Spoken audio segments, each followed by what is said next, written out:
Let's get started. I want everyone to kind of just chill. All right, good morning, everyone. This is Calvin Butler with the RBBS Logistics Learning Center and the National Dispatchers Network. Today is Saturday, 10/15, so it must be time for the Booking Freight from Home show, Six Figures Booking Freight from Home show.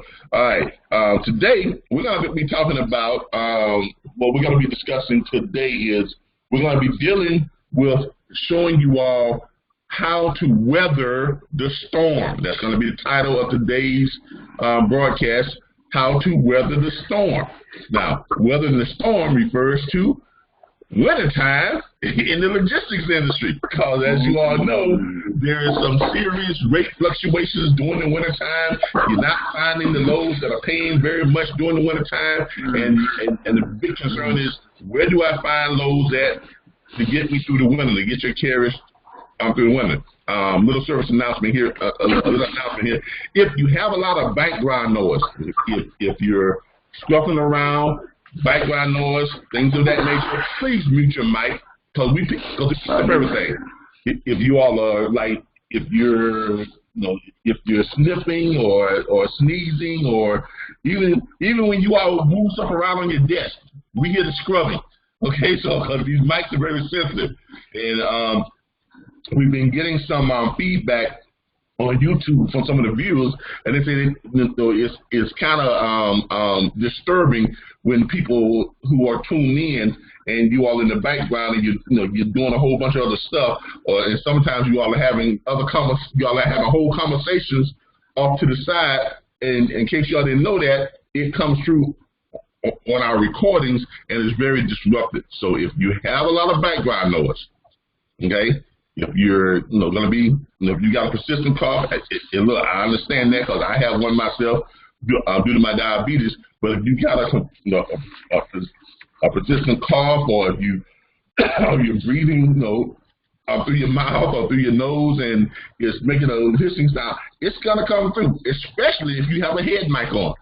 If you have a headset on, it's gonna pick up every little thing you sniff, say, do when you scrub or whatever case may be, and it comes through very loudly. So just remember to mute your mics if you have a lot of background noise.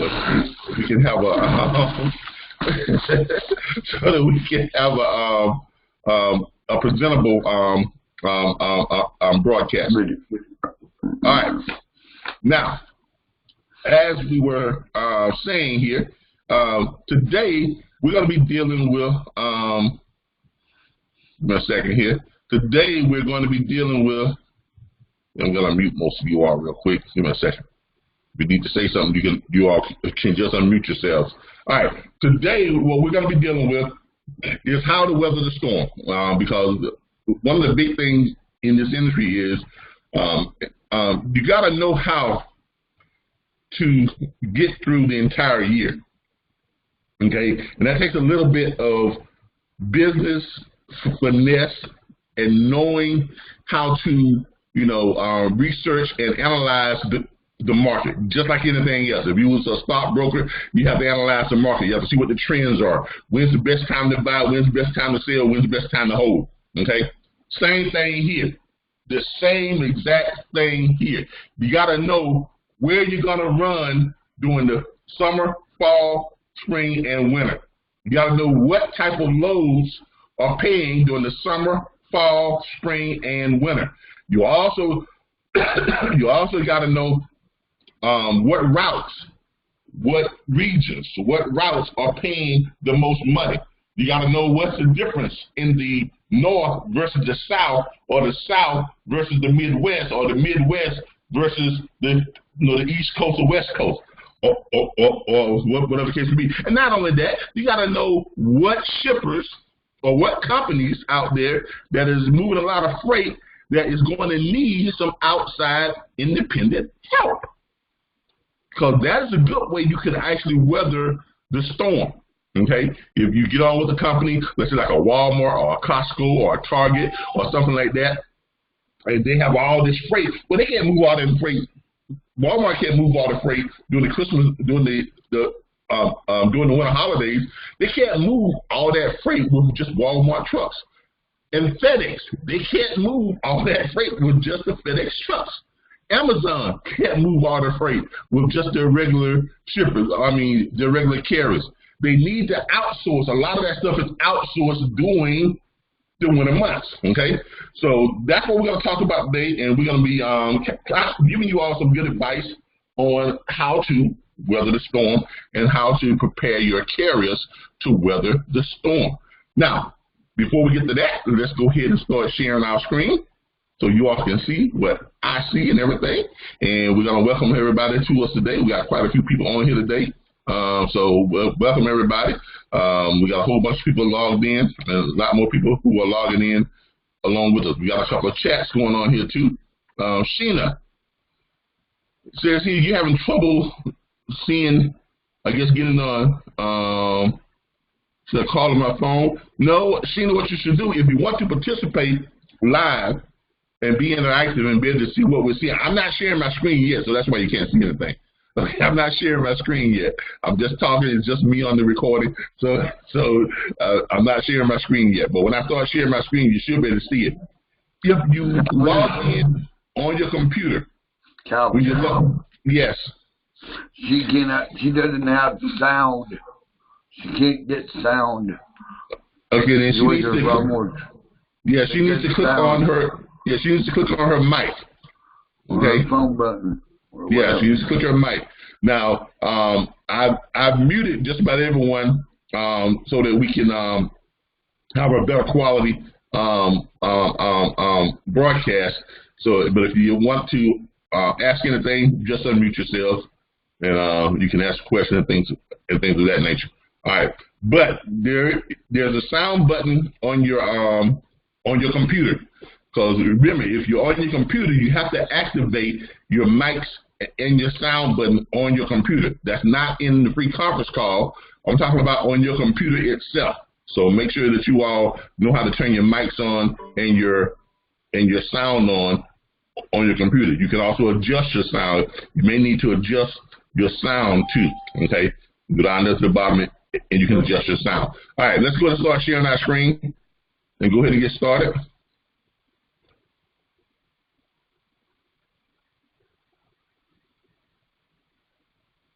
All right, everyone should be able to see my screen, if I'm not mistaken. All right. Hopefully, can everyone see our screen? Yes, sir. Yes, sir. All right. All right, before we get started, let's do this right here. How many of you all know who Grant Goldstein is? Does anybody here know who Grant Goldstein is? No clue. All right. Let me see if I can pull up my LinkedIn account. So I'm going to see if we can pull up the LinkedIn thing here. Grant Goldstein. I can't do it on this one. Hold on. Let me go to my other. Go to Microsoft. I can probably pull it up there. I can probably pull it up there.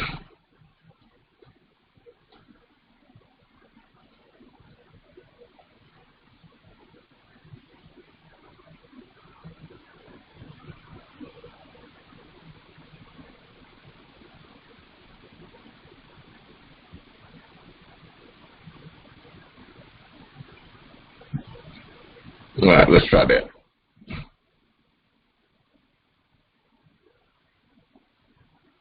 I'm going to have to type this in.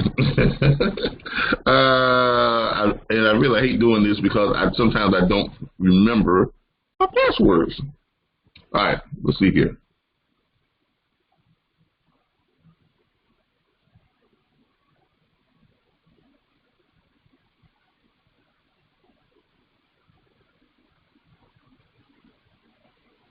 Into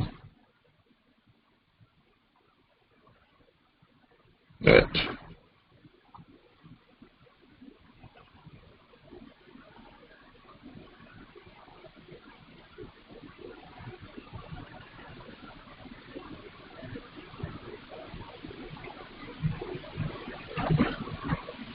All right, let's try this password. I hope I remember it.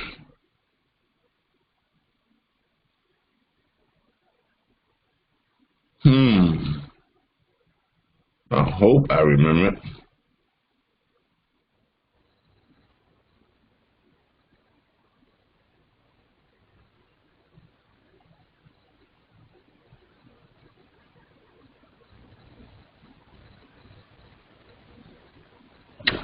Nope. I'm not even going to try to remember it right now because I can't figure it out. But anyway, Grant Goldstein, let me show y'all who this guy is. He has been sending me requests to have him right over here. This is Grant Goldstein, in case y'all don't know who he is. Grant Goldstein, he has a very popular podcast that he does on YouTube and LinkedIn and various places. Pretty popular. He gets about 100,000, couple 100,000 views, on his podcast, and he interviews a lot of entrepreneurs. Some people you all may know, some of you may not know. A lot of well-known entrepreneurs, and he's done various interviews with a whole bunch of different people, and he has a pretty good following. As y'all can see here, 6,000 to 8,000 views, 6,000 to 8,000, and 65,000 views, or whatever the case may be. So he has a lot of sometimes got me on a feedback. I don't know why that is. Who is that? I don't know who that is. Somebody's got me on a feedback, and it's very disturbing. Hold on. I think it's Jeremy. All right. Thank you. All right.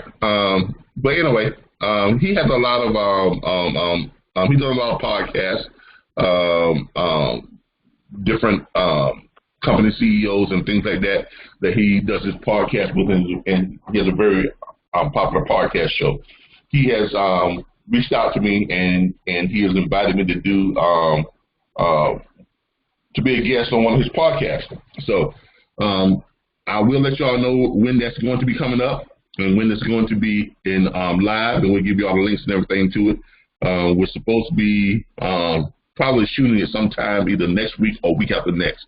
But I just wanted to let y'all know about that so you all can tune in and check him out. And go and check out his YouTube channel. He has a website and things also too that you can get onto. If you click on one of his videos, and there's his website. This is website right there. So we're starting to catch the eye of some as you all can see, our platform is starting to catch the eye of quite a few people. Okay, so I just wanted to let y'all know about that, and y'all can check it out. His name is Grant Goldstein, Goldstan, Goldstan. First name is Grant. Okay, all right. Let's go and get started. All right. Some people signed up some carriers today. Who signed up some new carriers?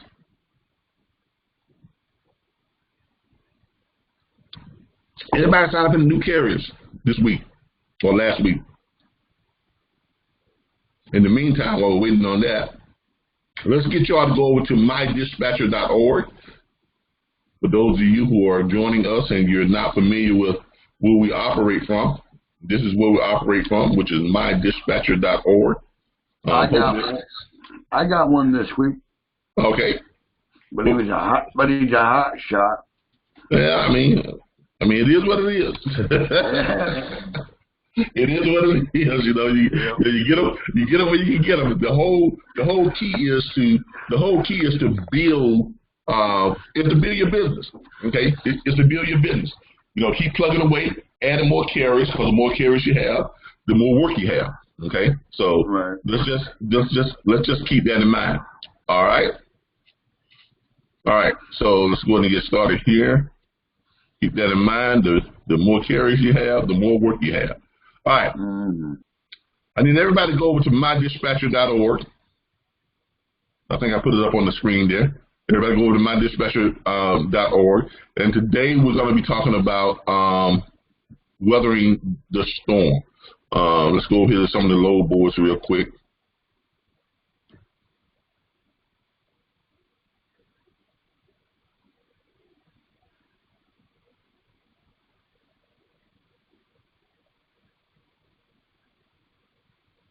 Special tools and resources.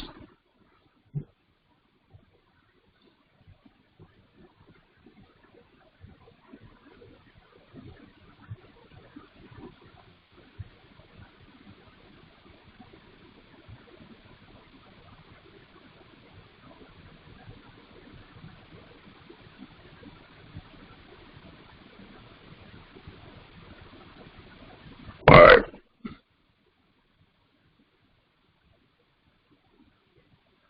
There we go. All right. Let's go back over here to the load board real quick. And you all still see my screen, right?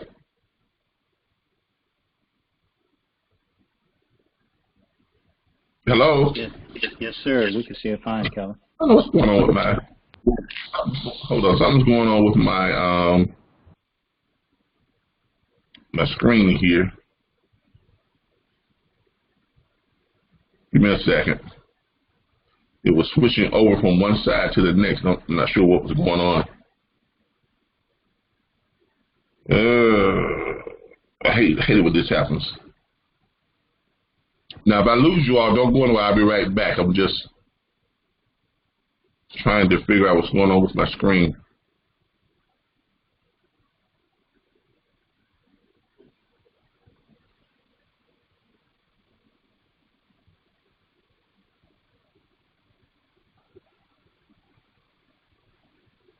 There we go. All right. I don't know what happened. My screen. I don't know if it was me or what was going on behind the scenes or something. All right, there we go. All right.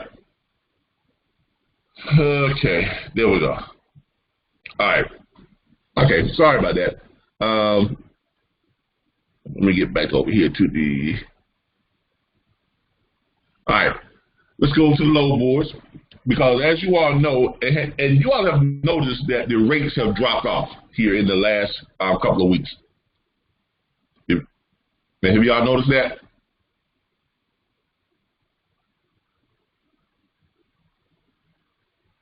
Hello? We hear you, but I don't know. Okay, I'm just trying to make sure y'all can hear me, because if y'all not giving me the feedback, this is gonna be a very long broadcast. All right. As you know, the rates have been dropping off over the last couple of weeks, and to show you all what we're talking about, we can go to Truckers Path, or we can go to one of the other ones here, and I'll show you all what we're talking about as far as the rates. And I'm gonna try to show you all how you can what areas you need to stay in to get the better rates, or what areas you need to be in to get the better rates. Okay, so let's go to carriers, truckloads for carriers, of course, because we're looking for loads.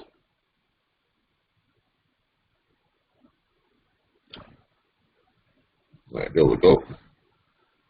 And let's go ahead. Now, I'm going to show y'all some differences here. Let's look for, let's say, a northern state. Does anybody have a northern state that would like me to search in real quick that you all want to take a look at? New York. New York City.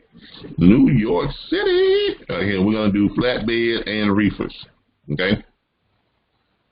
Flatbed, reefers, and dry vans. Let's go with New York.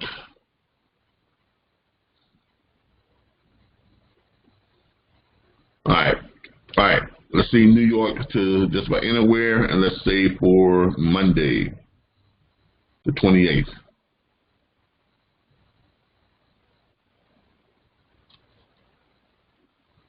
Now, what do we have our straight dispatch set to? We have it set for $2 per mile. All right, so we have it set for $2 per mile. Let's see what they've got out there that's around $2 per mile or better, leaving out of New York City. Okay. Now, as you all can see here, and just to kind of, and you got quite a few $2 per mile rates, which is not bad. Okay, but you notice here, you see where it says, and this is from Baltimore to State College, Pennsylvania. Okay, this is from, well, I got this on a 200-mile radius. Hold on. Let me narrow that down. Let's narrow that to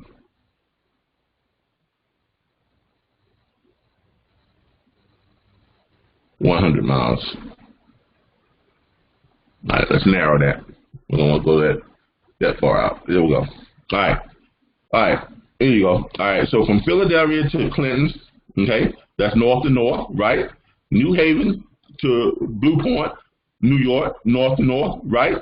Philadelphia to PA, north to north. Philadelphia to Massachusetts, north to north, and that's 386, right? Y'all see how these rates are looking pretty decent in New York? Yeah. But they're all what? North to what? North. Y'all see that, right? Yes, y'all see how this is north to north, right? Yes, sir. All right. Remember, we kind of talked about this in one of our spot training, either on Tuesday night or Wednesday night Q&A. We talked about this. Right now, because you're starting to get into the winter holidays, okay? And remember I made a prediction. Remember in that, those of you who were in that broadcast on Tuesday night, I made a prediction that rates would jump in north to north, right? Yep. Because last week, when we was doing the broadcast, we looked for like a week out in advance, and the rates were what? Louder. Dollar what? $1.60, $1.50, $1.75. I mean, they wasn't even breaking $2. Y'all remember that? Yep. Okay. I wasn't here last week. Yeah. And I made a prediction during that broadcast that rates would probably jump on average almost 75% to $1. And some of you all thought I was crazy. But look, one thing you learn when you're out there on the road, now if you're one of those owner-operators that, limits yourself to just driving in certain areas, you're not going to learn this. But if you're one of the owner-operators like the way I operated, I didn't care where I went. When I became an owner-operator, I became an owner-operator with the express understanding that I wanted to be able to find my own loads, and I would go anywhere because I wanted to learn how to manage my truck. I wanted to learn how to run the business of being a owner-operator. And you're only going to learn that by experiencing the whole gamut. When people used to ask me what was my region, from Canada to Mexico, from New York to Texas, from Wyoming to Florida. So, wherever the load was, I would go and get it. I've been way, way up in the mountains in Washington State. I've been all the way down to the Mexican border. I've been all the way over to the Florida, up all the way to California and Nevada, and up to Calgary and, in Canada. I've been everywhere. Y'all hear that old Johnny Cash song? I've been everywhere, man. Like the Man in Black. Matter of fact, I used to wear all black with a black cowboy hat. Okay, so I've been everywhere. Okay, and I wasn't doing it. I was doing it because I wanted to see the country, but I also was doing it because I wanted to experience being a truck driver. I wanted to learn the business of managing a truck. And one thing you're gonna learn when you hit the different seasons, you gotta know where to run to make the money. Because here's what happens. And here's what happens. When you're doing the summer, doing the spring, summer, and the early part of fall, rates are great. All over. They're decent all over. Especially in the South. Okay? During the summer months, springtime, just after February the 28th, coming into the first week of March, rates in the South are going to skyrocket. Boom, they're going to shoot up. You're going to see them $2.75, $3, $4, some even $5, $6 per mile. Won't be uncommon to see during the spring, just after the winter season. Okay, rates are gonna skyrocket for the South and the Midwest. And the reason why that is this. not very many drivers out there want to drive in the snow. Not very many drivers out there want to drive on ice, especially in the mountains.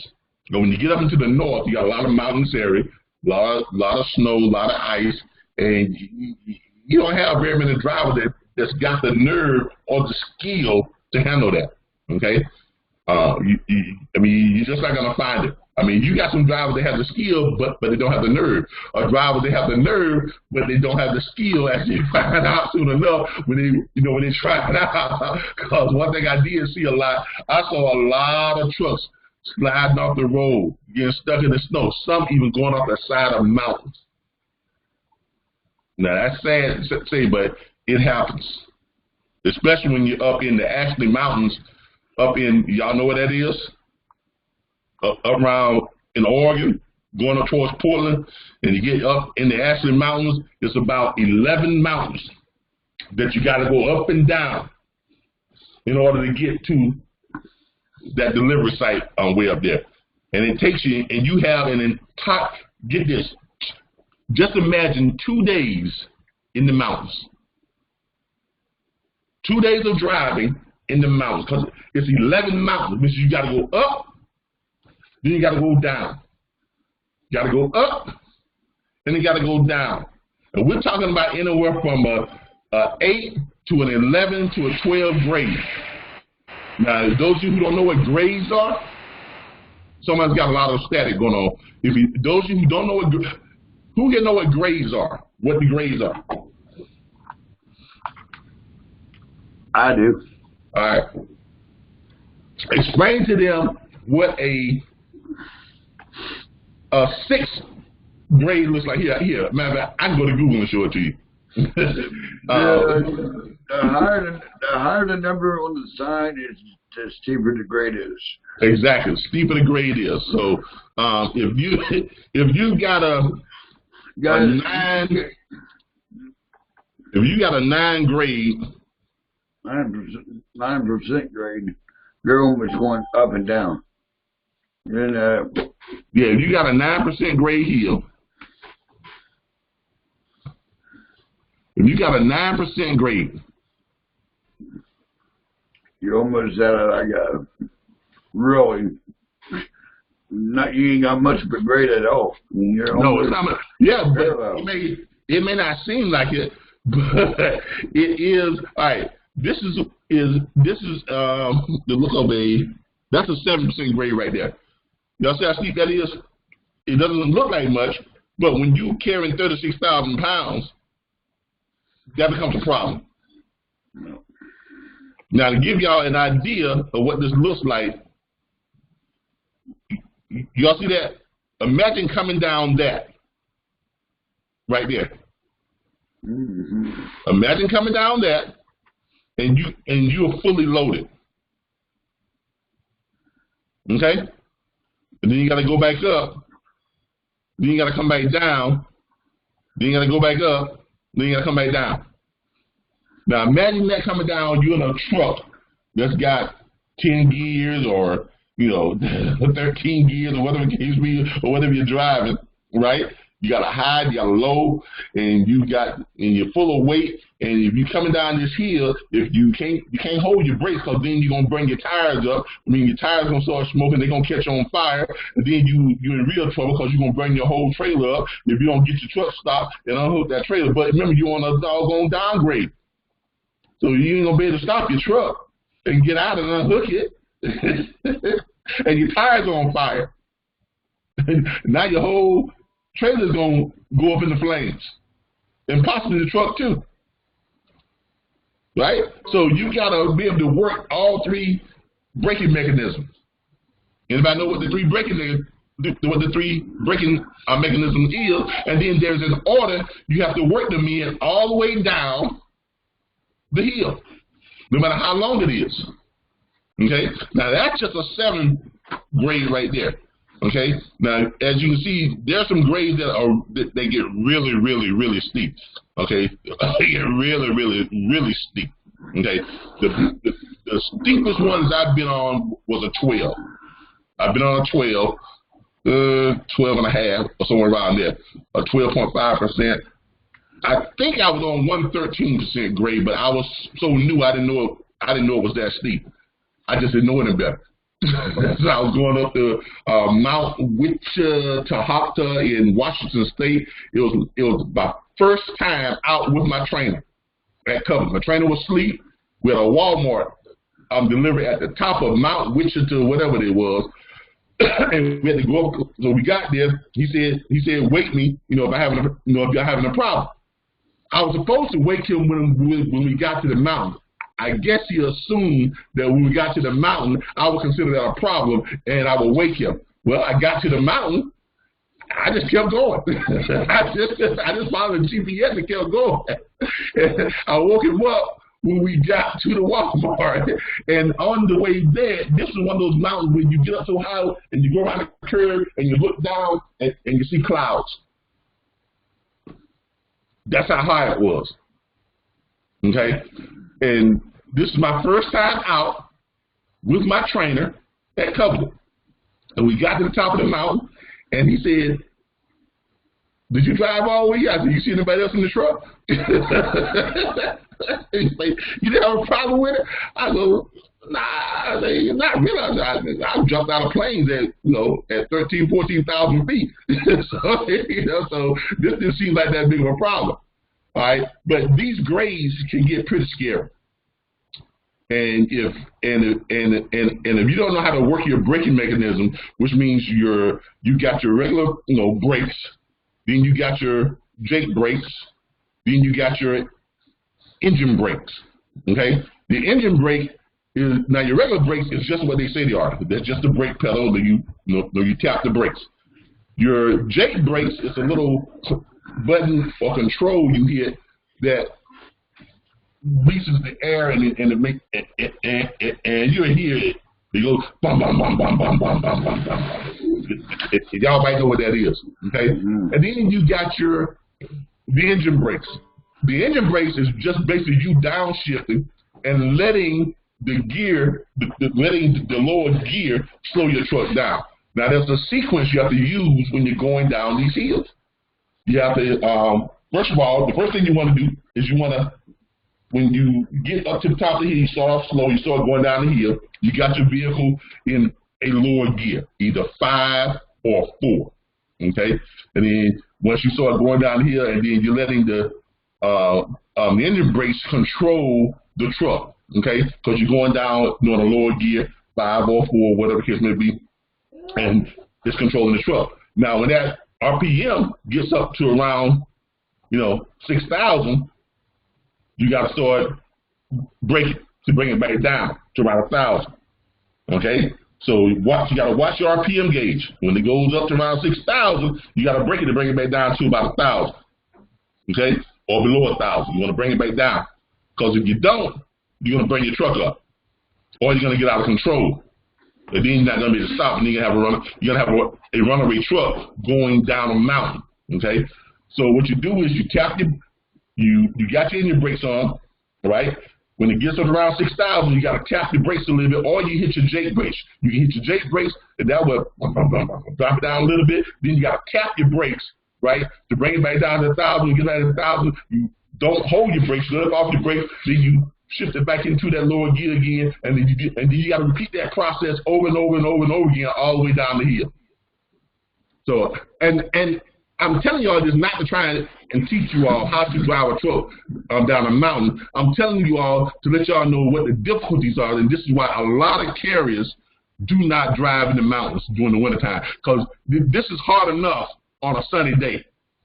Imagine this when it's snowing and there's ice and the roads are slick and you got chains on your tires.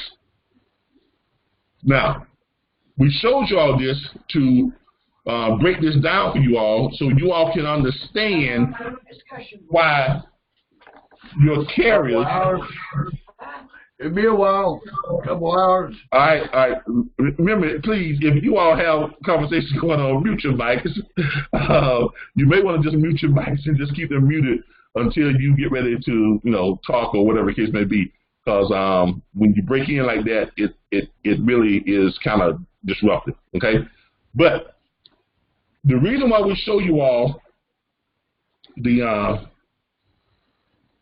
I can't get rid of this thing. All right. The reason why we show you all this, how difficult it is, because we want you all to understand that when your carriers, and when they tell you, man, I don't want to go up in the mountains during the winter. I don't want to go to New York during the winter. I don't want to go to Washington State during the winter. That's why. Okay? Because it is a very dangerous. Lots of people have literally lost their lives trying to navigate and drive their trucks during the wintertime. Okay? Because that is a very dangerous job. Question? Go ahead. Is that also the reason why the rates go up? Yes. Okay. That's why, and that's the point we're getting to. Okay. The rates in the north are going to go way up during the winter holidays. Why? Because there's an abundance of freight that needs to be moved. You got Christmas holidays, you got Thanksgiving, all kind of packages stuff going on, this and that. And the weather is changing, so therefore you're going to have about a drop of about 40 to 50% of the number of drivers who usually drive up north. About 20% of them are going to shut down and go home out for the winter. That's when they take their vacation, right? Another 20% are going to migrate south. Now, that 20% that's migrating south, that causes a problem in the south. Can anybody tell me why? Because it overdoes the had too many trucks. You got too many. Yeah, you got too many trucks. And now that's all. That 20% that is migrating south. Now you got a 20% to a 30% influx on top of the guys who normally run the south, right? So now the shippers are looking at, okay, we have a whole bunch of trucks. So guess what? We can go down on the rates. Yeah, rates are what to charge you anyway. Which causes you all to have what? A whole bunch of headaches, right? As our business manager. You got to have a whole bunch of headaches, okay? Your driver's going to say, man, why you can't find me no good rates in the winter? This is why. This is why. And you all need to be able to effectively explain this to them, that this is why your rates are not what they were 2 or 3 months ago. Because you all know 2 or 3, 4 months ago, rates in the South was what? Man, we were buying the rates at $4, $5, $6, $7 a mile. No problem, right? They were all over the place. And the rates just a couple of weeks ago, in the north, they were just terrible. But now look, we're finding, rates all over the place now, we couldn't find a $2 per mile rate, basically, a week to 2 weeks ago, right? Now we're finding, look, on average, $2.73, on average.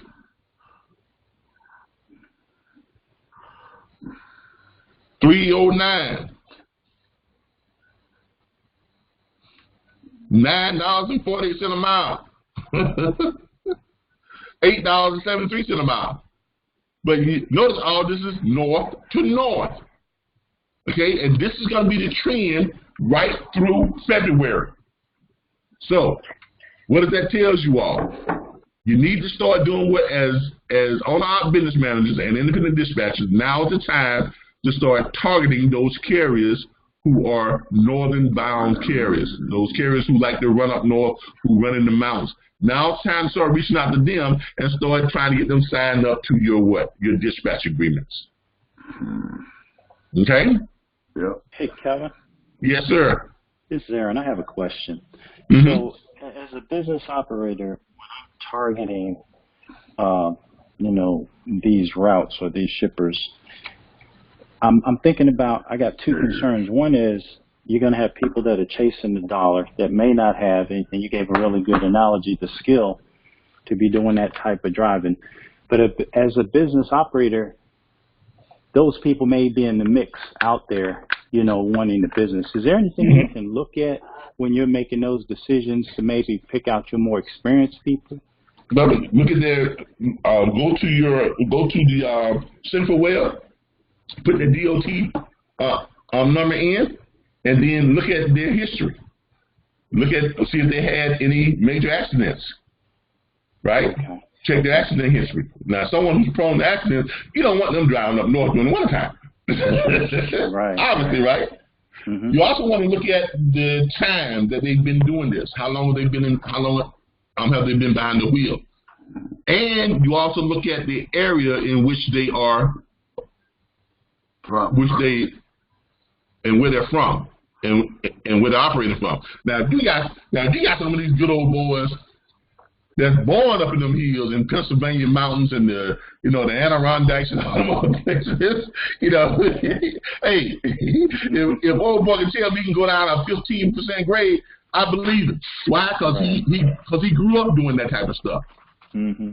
You understand what I'm saying?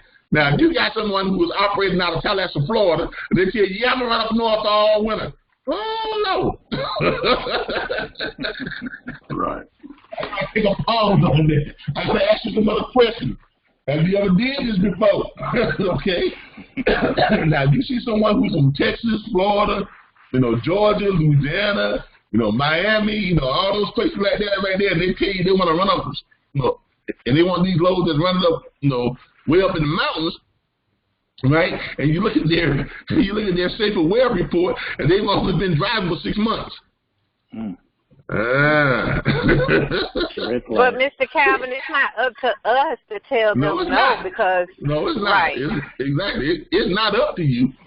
But there's sometimes in this business, just because you can do a thing doesn't mean you should do a thing. You understand what I'm saying? Okay, so you could say in a nice way, look, I don't think this would be a good thing, or or you could just say, well, I'm not going to dispatch you that load. If you want it, then you get it yourself. I just say, just tell them, hey, take this at your own risk, man. Make sure you evaluate. Make sure you know what you're doing. Because look. You're one of my new clients. I want to see you stay in this business for as long as I can. And I understand you need to make the money, but I would be beside myself if I did not bring up or let you know about the dangers of running this load during this time of the year. Okay? Now, I want to make sure that you get up there. I want to make sure you get up there and you get up safe. Now, if you feel you can do it, hey, I'm not the person to doubt your level of confidence or your skill, but I am telling you, don't take this as a joke. Okay, because I want you to get up there. I want you to be safe. Now, if you're going to take the load, make sure you call me when you pick up the load. I'll be available. You can call me anytime during the day or night. I don't care if it's 4 o'clock in the morning. If you need to call me at 4 o'clock in the morning because you're stuck on a mountainside somewhere, you can't get someone to come help you out, I can make the phone call from here, and I can pull up doing my tracking, and I can relay the information to whoever needs to get it. Okay? Because your job is not just a dispatcher. These are your clients. These are your clients. Okay? You have to make sure you take care of your clientele. That's all I'm saying. All right? Yes, thank you. Okay. Yeah, I've had this discussion with a lot of drivers. I really have. I've only had one incident where, and this was early on when I started dispatching. Well, I was a broker at the time. I had a team driver company, a team driving owner operator, and they was going up to way up north. It was going up way up north, North Dakota or somewhere in those very mountainous areas, a lot of rocks and whatever the case may be. And it was going to wintertime, where it gets a lot of snow, a lot of ice, whatever the case may be. And they was running the load. I'm not even going to say who the load was for, because it didn't turn out well. Okay, and they went off the side of the mountain. Okay, and that's not an easy call to get when when you're calling to check on your carrier, and then you get the state patrol and they transfer you to the state patrol and DOT and all this other stuff, and then you find out your carrier went off the side of a mountain. Okay, and then you realize that they got family members and children and all this other stuff. So this is because I know we have fun with this, a lot, and we make a lot of money and all this stuff, but this is a very, very dangerous job that these guys do. I know because I did it. Okay, and you have to be aware of that. You make sure that you're aware of that, and that's what kind of gives me, I guess, my connection with drivers and owner-operators, because I've done it. Okay, I've been up in the mountains. I know what the dangers are. I've been in a situation where I'm coming down the hill and I feel like I'm about to lose my truck. I feel like my truck is about to get out of control. And you got to ride it out. And you trying to make a decision. Am I going to take this escape ramp, or am I going to continue on down this hill and try and work this problem out? What? Try and get my truck under control. You can have what I got. Where'd it go? So, and that's scary. Go back down. All right. Here again, if you're gonna be having outside conversations, please mute your mic. And if if you got a lot going on, I would just put your mic on mute, and then when you need to say something, you can unmute it. Right? But look, yeah, this is a very dangerous job. I mean, so these carriers you all represent, they're doing a very dangerous job, and be honest with you, not a lot of people really thank them enough for it. They don't. So every now and then, thank your carrier. Tell them you appreciate them doing what they do, because without these truck drivers, we wouldn't enjoy half the stuff we have. The computers and stuff, the house you live in, the cars you drive, the very ground you walk on, the sidewalks, the road, everything had to get on the back of a truck. In one form or another. At one point or another, everything you see around you, everything you wear, eat, drink, drive, live in, walk on, everything that you enjoy was on the back of a truck. And you got to realize that sometimes, in order to get the stuff to where it needs to be, when it needs to get there, it's dangerous. It's really, really, really dangerous. So just be aware of that. They don't respect each other either out there anymore. Nah. So yeah, and you got a lot of, like I said, you got a lot of truck drivers that now don't respect each other. So this is very serious. This is very serious business, and just realize that this is the industry you're in. It is a very profitable industry. You can make you can make a lot of money. You can take care of your family. In all areas of this industry, not just booking freight, not just as a broker, not just as a truck driver, not just as a shipper, not just as in logistics help or whatever, because in every aspect of this business, you can earn a six-figure income. I've never seen an industry that, no matter what level you're at, it is extremely capable and possible to earn a six-figure income. I've never seen an industry like that. Okay. Yeah. Can you hear me? Yeah. Oh, okay. I'm sorry. I was trying to get to you earlier, but you can finish. Sorry about that. No, you had a question? No. I was piggybacking off of everything you mentioned about the safety of the drivers and carrying those type of loads and stuff. Have you ever had any type of experience or know of a situation where a dispatcher was at fault because the driver tried to reach out to him or her and they didn't respond and they lost their life or got injured? I've known and have seen instances where drivers have raised their concerns and dispatchers have literally, but see, this is not the independent, not on the independent dispatch side. This is more on the forced dispatch. Now that comes into play when you have forced dispatch. Okay, as an independent dispatcher or as an owner or businessman, you can't force anybody to do anything, right? Because they don't work for you, you work for them. Right. Okay, so that's not a real concern on our end of it. Now, okay, I've seen this a lot. This happens a lot with company drivers. And I used to be a company driver when I was with Covenant, but fortunately Covenant did not have forced dispatch. Even as a Covenant driver, as a company driver, you could refuse any load that you felt was above your skill level, or you felt it to be unsafe, or if you deemed the weather to be a problem. Okay, because Covenant had a policy, and when I was on the operator, we definitely had a policy, is the driver of that truck, the driver who was on duty at the time, because Covenant was a team driving truck. The driver who was on duty at that time, no, actually, it had to be, you both had to be in agreement because you were still riding. The drivers of that truck had sole discretion on whether that load could be ran due to weather, due to skill set, or due to just dangerous conditions. Okay. Okay.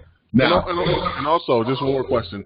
So, I don't know if anybody will agree with me with this. When you do your profile for the driver, should it be based on seasons? Like, you can put that question in there because look, yeah, I mean that is a good point. That is a great point.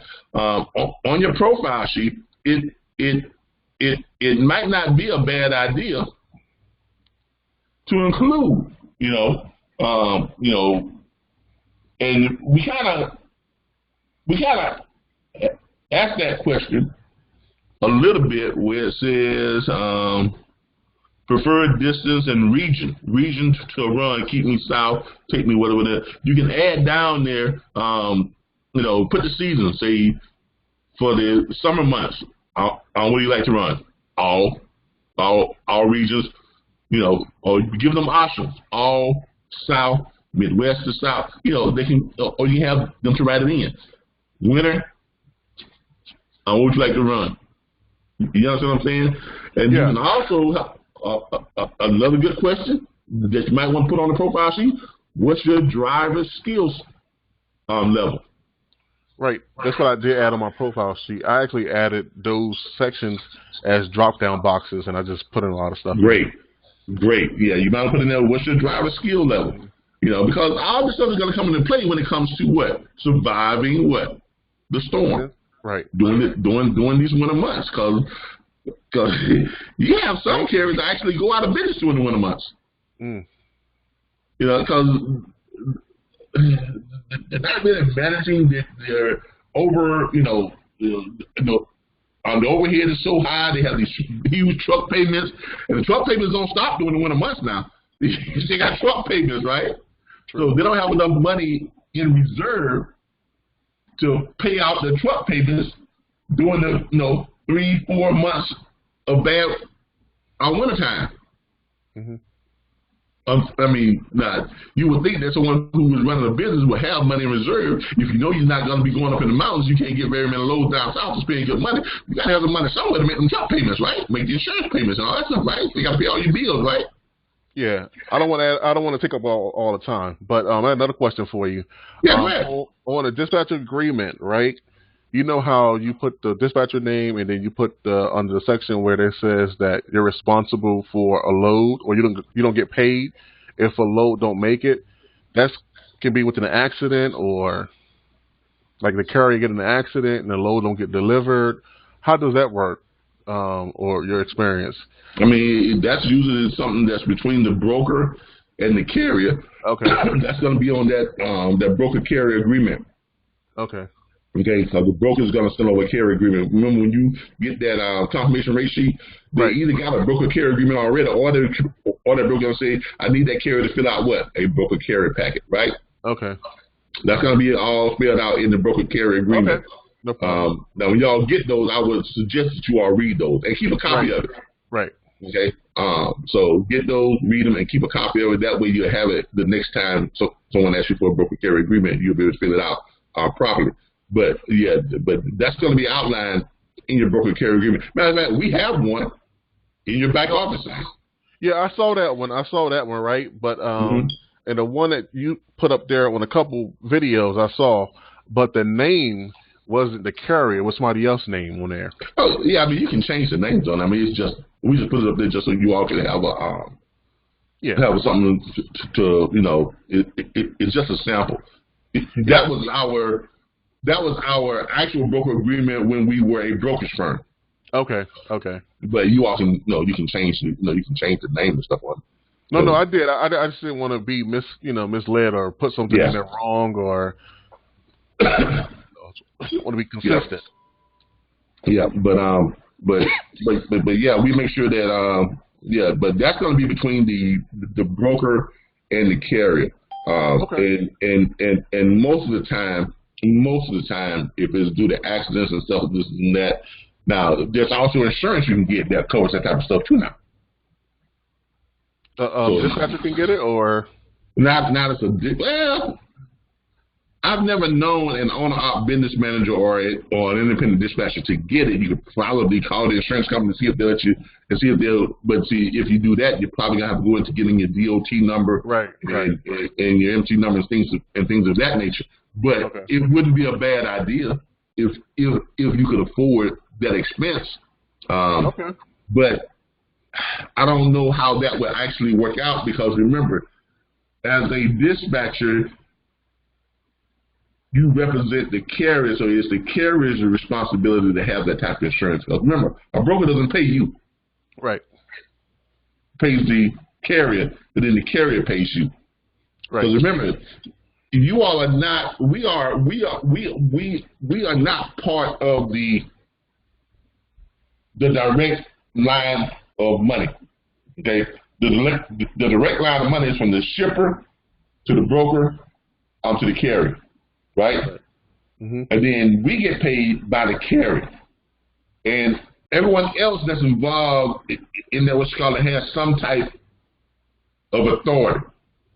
Okay? By liability. They have to have that, they have to have authority, they have to have insurance, they have to have a bond, all of those. You don't have to have that. Why? Because you are an agent of the carrier. And you are an unauthorized agent of the carrier who you only have the authority given to you by that what? By that carrier. Okay. Now, another question before somebody kill me in this group. That's okay. I mean, a good question. I don't want them to beat me up. So either shut up, either put up or shut up, right? So hey, they come to the table and they just keep quiet. I've been very patient. So, go ahead. So under the dispatcher agreement, right? So say if I had a sub dispatcher that worked under me as an agent, is that possible or is it not possible? Like you have okay. Yeah, that's covered in the video that we do called How to Automate Your Business. Okay. Because you want to build your business to the point to where, because remember we talked about how you can go to, remember we talked about how easy it is, how simple it is to build your business to a $250,000 a year, to $250,000. True. And you do that by growing your business, by growing your firm. Okay. Now, another question before you go further, and I don't want to take up your time. I'm going to have to watch that video again. I never seen it the first time. So, because I'm watching all the videos, as I go along in order. But another question is, I just had a brain freeze. Dang.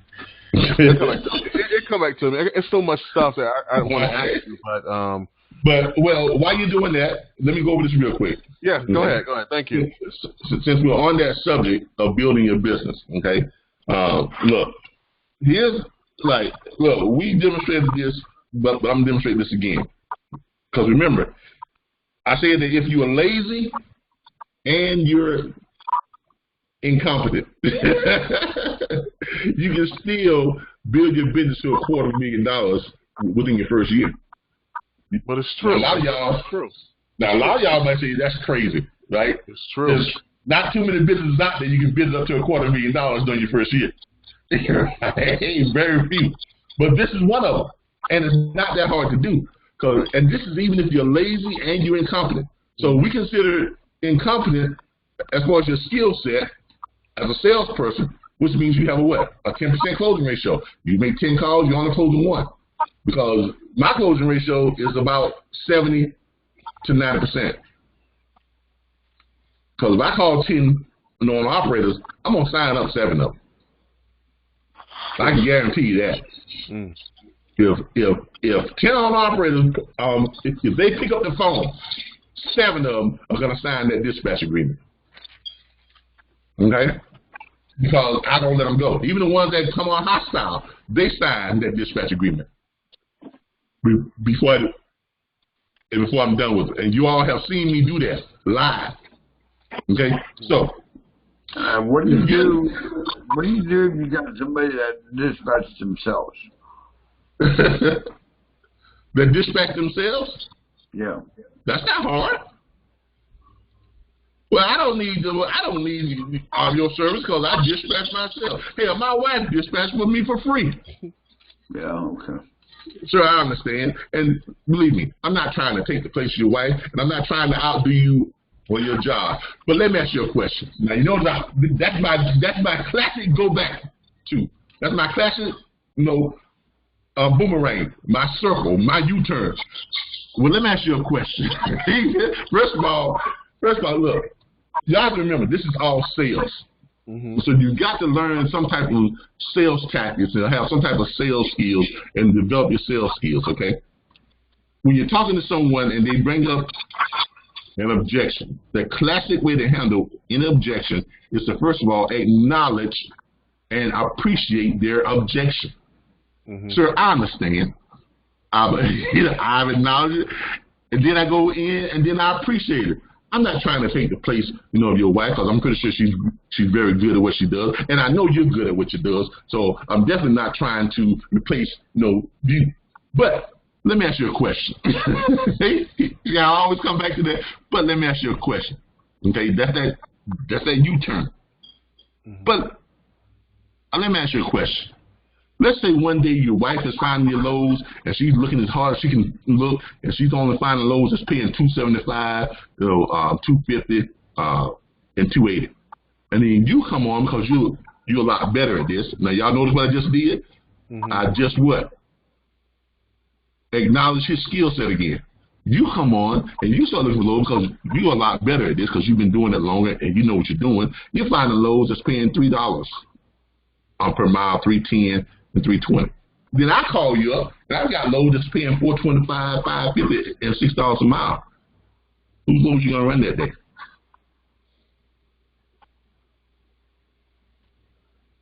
Yours. Exactly. Now you see what I did? I just shut up. Because at that point, you do a thing called the first person who speaks, what? Loses.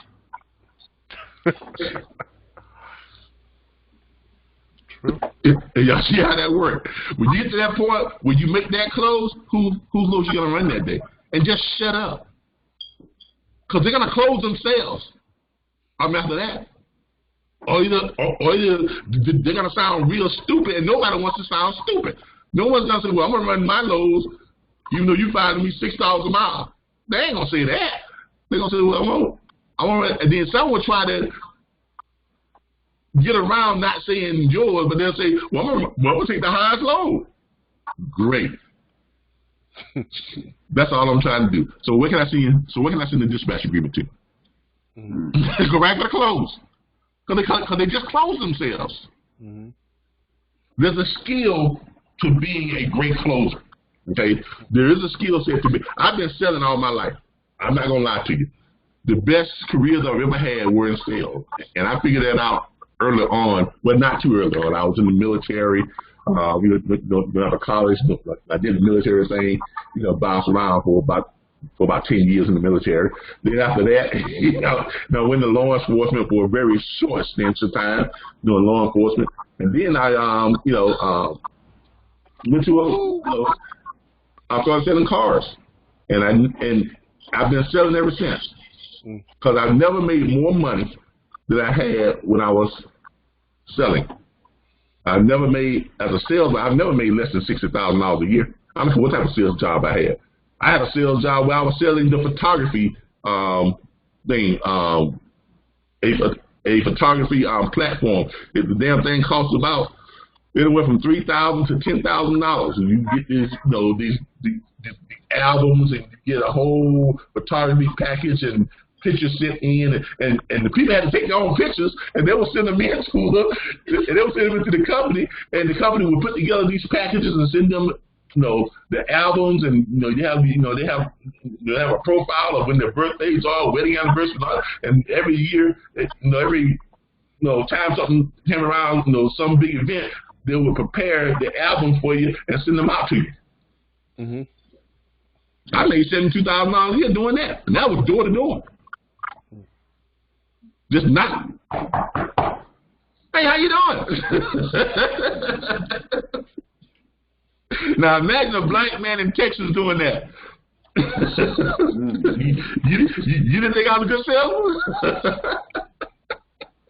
You still here? That's good. All right, look. Join the presentation. Yeah, look. Join the presentation. So look, this exactly. It's all in the presentation. It's all in the approach, and it's all in the presentation. So, the first thing I would tell you all is learn how to build, is develop your sales skills. That's why we harp so much on learn the script. Watch how I pitch the script and get comfortable with that script so that you can pitch it in a way that it just flows. Right. And if you pitch that script right, there's not an objection you can't overcome. Okay. Now, going back to the growing the business.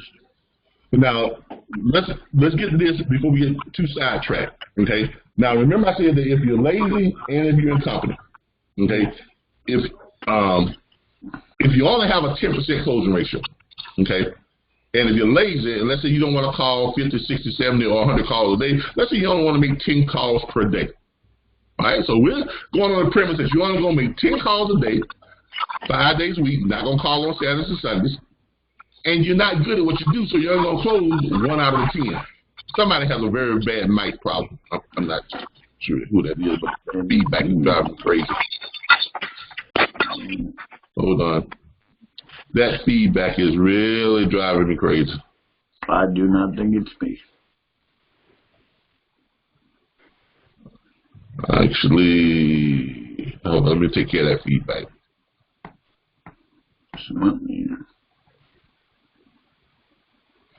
Yep, Ron, it was you. I just muted you, so I don't have the feedback anymore. All right. And it's not you on purpose. It's just feedback. Okay. All right. So let's go back into this right here. All right. So let's say we have. Get this out of the way. All right. So let's say you're lazy and you are not very good at this. There's that feedback again. So, Ron, did you unmute your mic? All right, there we go. Keep that mic muted until you got something to say. But let's say you're only making 10 calls a day, and you're only closing 1 of them. Now, we already know that if you sign up one carrier, you should be able to book that carrier 4 loads per week. Okay? Let's say the average load is $1,400. Some are going to be less, some are going to be higher, but it's going to average out about $1,400. Well, let's say it's $1,500, just to be on the number side. So that means that you're going to be getting what? $150 on average each load, right? Does everybody agree with that? All right. I'm going to assume everybody agrees with that. Does everybody agree with that? So if you're looking at $1,500. Yes, we agree with that. All right, great. Looking at $1,500 times the 10%.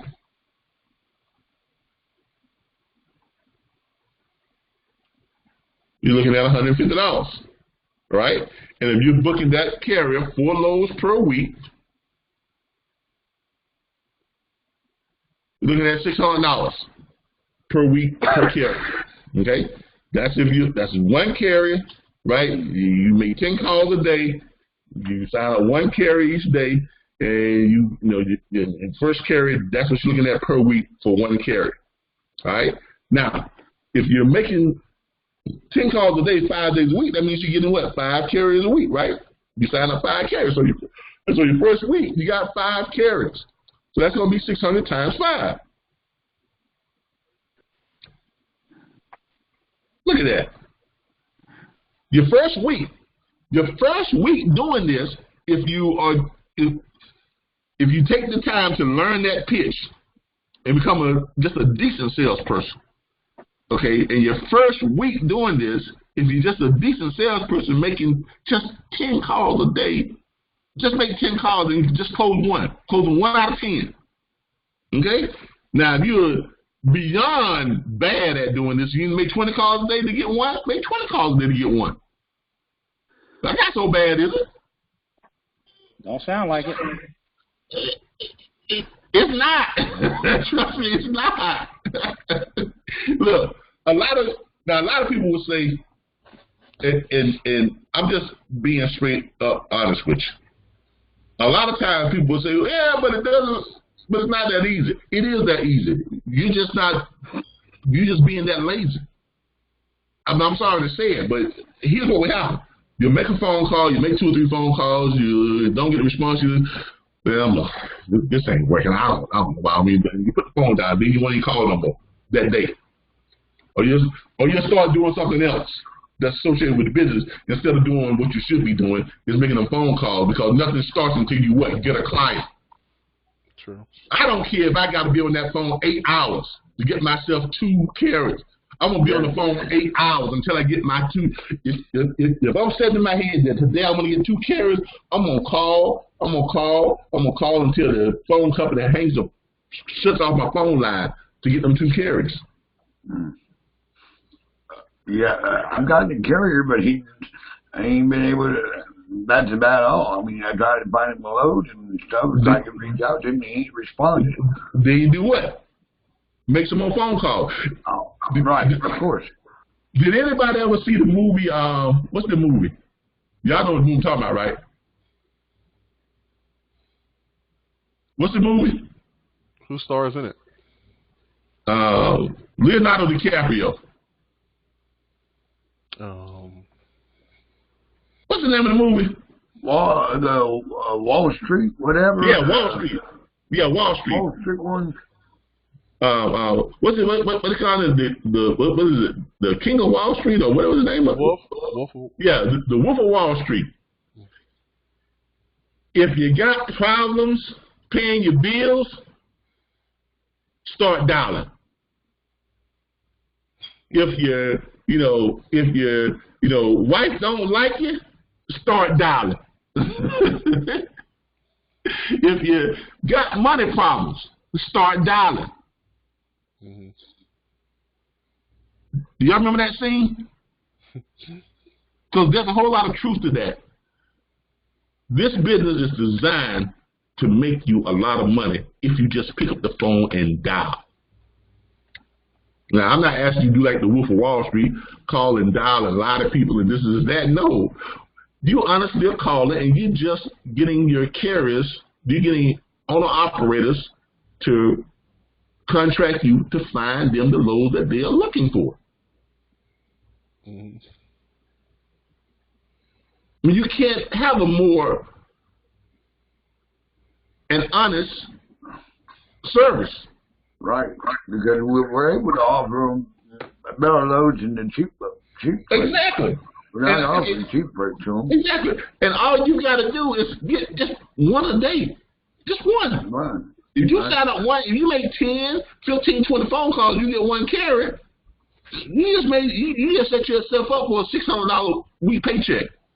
Now you got to do your other stuff too. You got to go and find them the loads and do the stuff and do the proper things you got to do. But let's just concentrate on getting your first 5.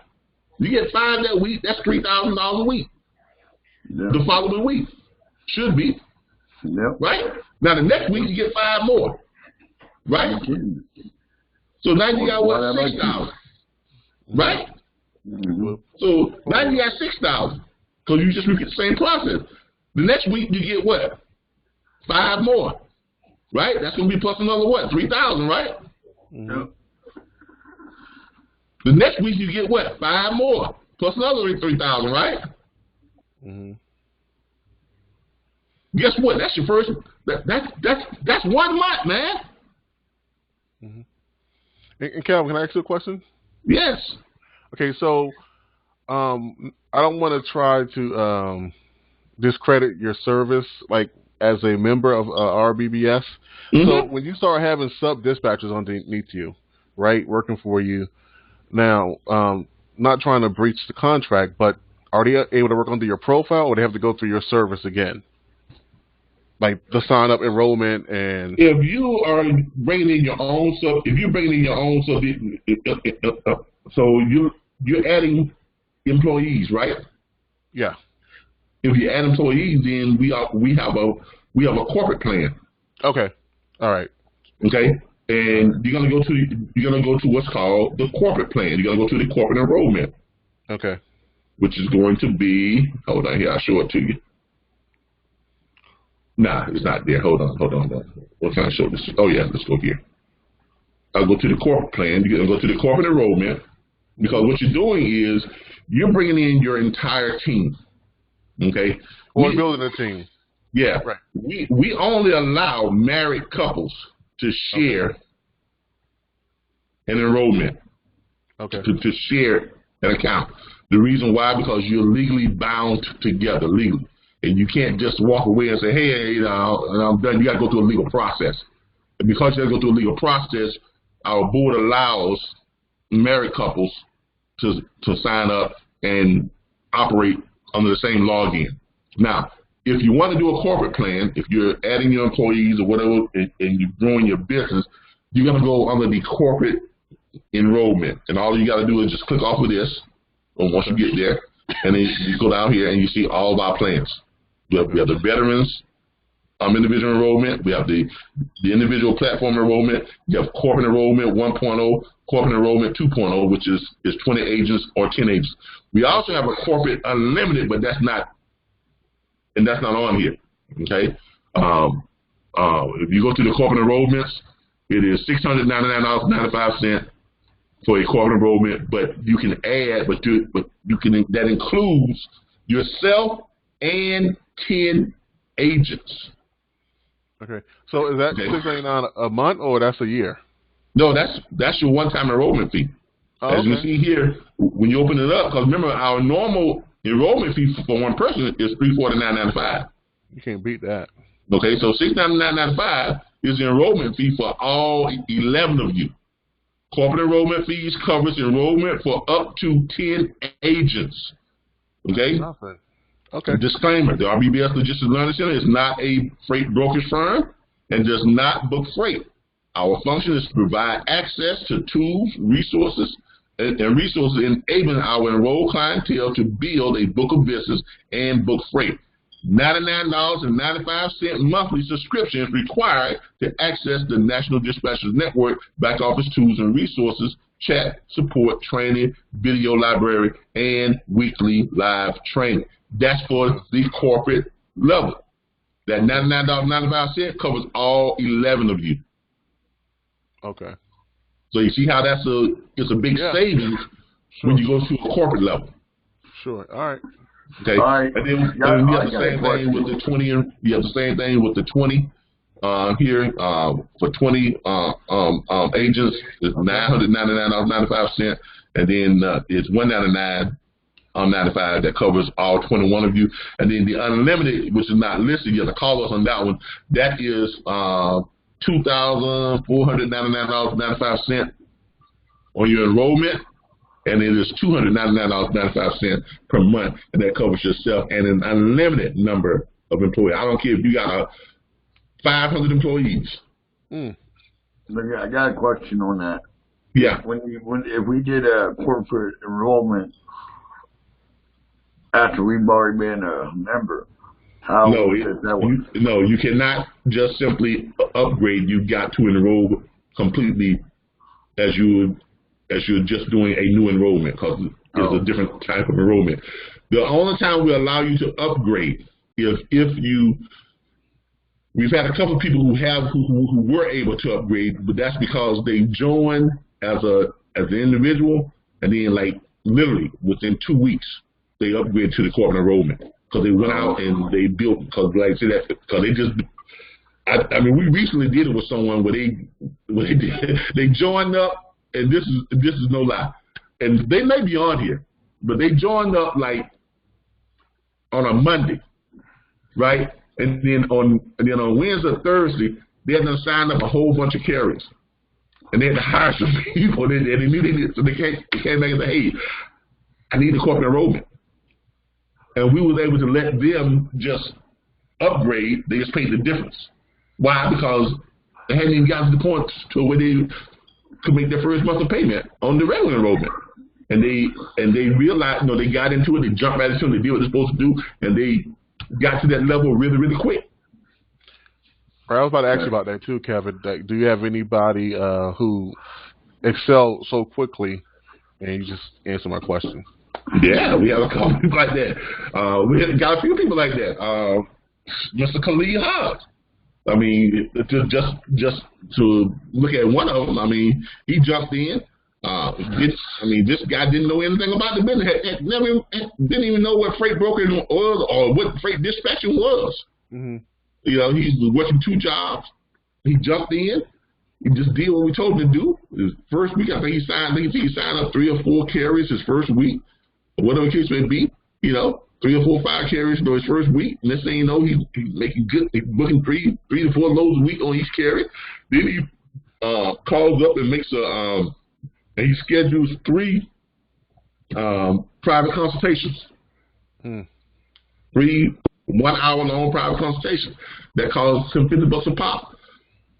He got on there and we started talking about, talking about the business, and he wanted to know if there's something else that he could do within the industry that could set him aside from everybody else, and that could help him to develop his own company or whatever the case may be. And so we just started, doing the private conversation on what we always do. Well, what type of skill sets do you have? What do you like to do? And what are you good at? He said, well, right now, I work 2 jobs. I'm a tech support, where I help people to work out their problems, with their computers and their software. I said, oh, so you got to write code? He goes, yeah. I said, well, you ever thought about creating some type of software that could improve the industry? This is how our private consultations go. We don't just talk about, booking freight. We talk about anything that can help you as a logistics entrepreneur. Mm-hmm. Okay, so our conversation went along that line, and so the first thing after the first meeting, we said, look, go and figure out, look at some things about the industry that you have noticed that could be improved upon, and that someone with your skill set of writing codes could develop some type of software that can help improve that. True. He said, okay.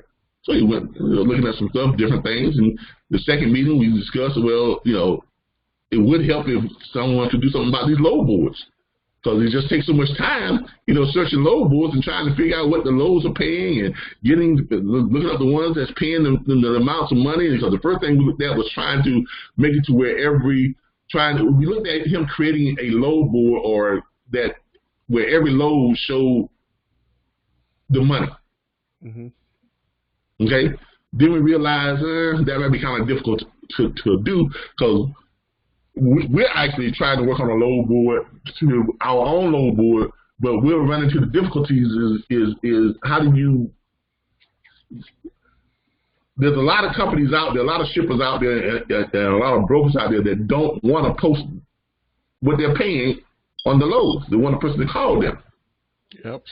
And one of the things about the load board that we want to create is going to be required that you show the money. Okay, you won't be able to post a load without putting in what it's paying. Right. You understand what I'm saying? It's time consuming. Huh? It's very time consuming calling those people. Yeah, it is. It is very time consuming.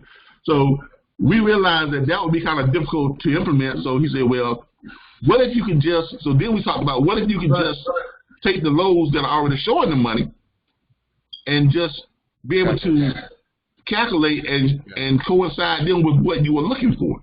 Mm-hmm.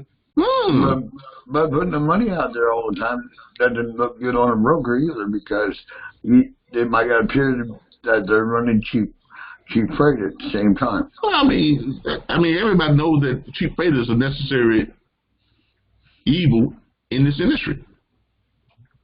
But that's why it's suggested not to put the rates in but, the volume, because you don't want your competition to take your freight from you. Yeah, but look, cheap freight is cheap. Look. Everybody has cheap freight. Everybody has cheap freight. Okay, it's a necessary part of this industry. Okay, I mean, if it wasn't for cheap freight, the industry wouldn't be what it is. It wouldn't survive.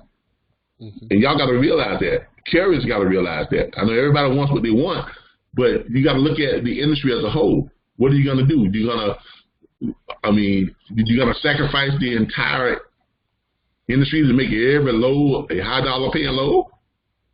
Nope. The industry will collapse. Mm-hmm. So let's remember that. That's right. I mean, you got to remember that.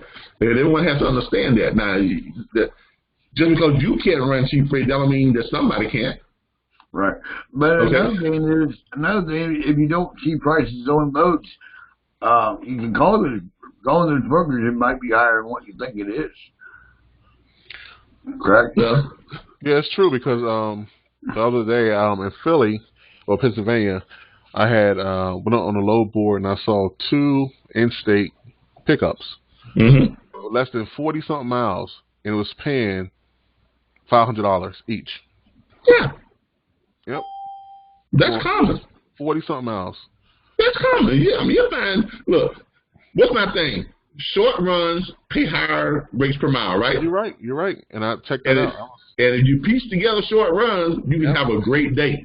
Sure. But Mr. Calvin, a lot of them don't like those short runs, so it's kind of hard to convince them, to take the shorter runs. That's because they don't know no better. Seriously, that's because they don't know no better. And it's your job to be an educator. You've got to educate carriers. Because, look, you got a lot of guys that come into this. I mean, look, you got a lot of business owners that come into this and they don't know how to run a business. Mm-hmm. I mean, they know how to drive. And I know everything there's know about, running the truck. No, you know everything to know about driving the truck. But you know absolutely nothing about running a business if you're telling me you would rather run a load that's going 1,800 miles and it's paying you $5,000, right? Yep. Than to run 3 short loads that's running, one load that's going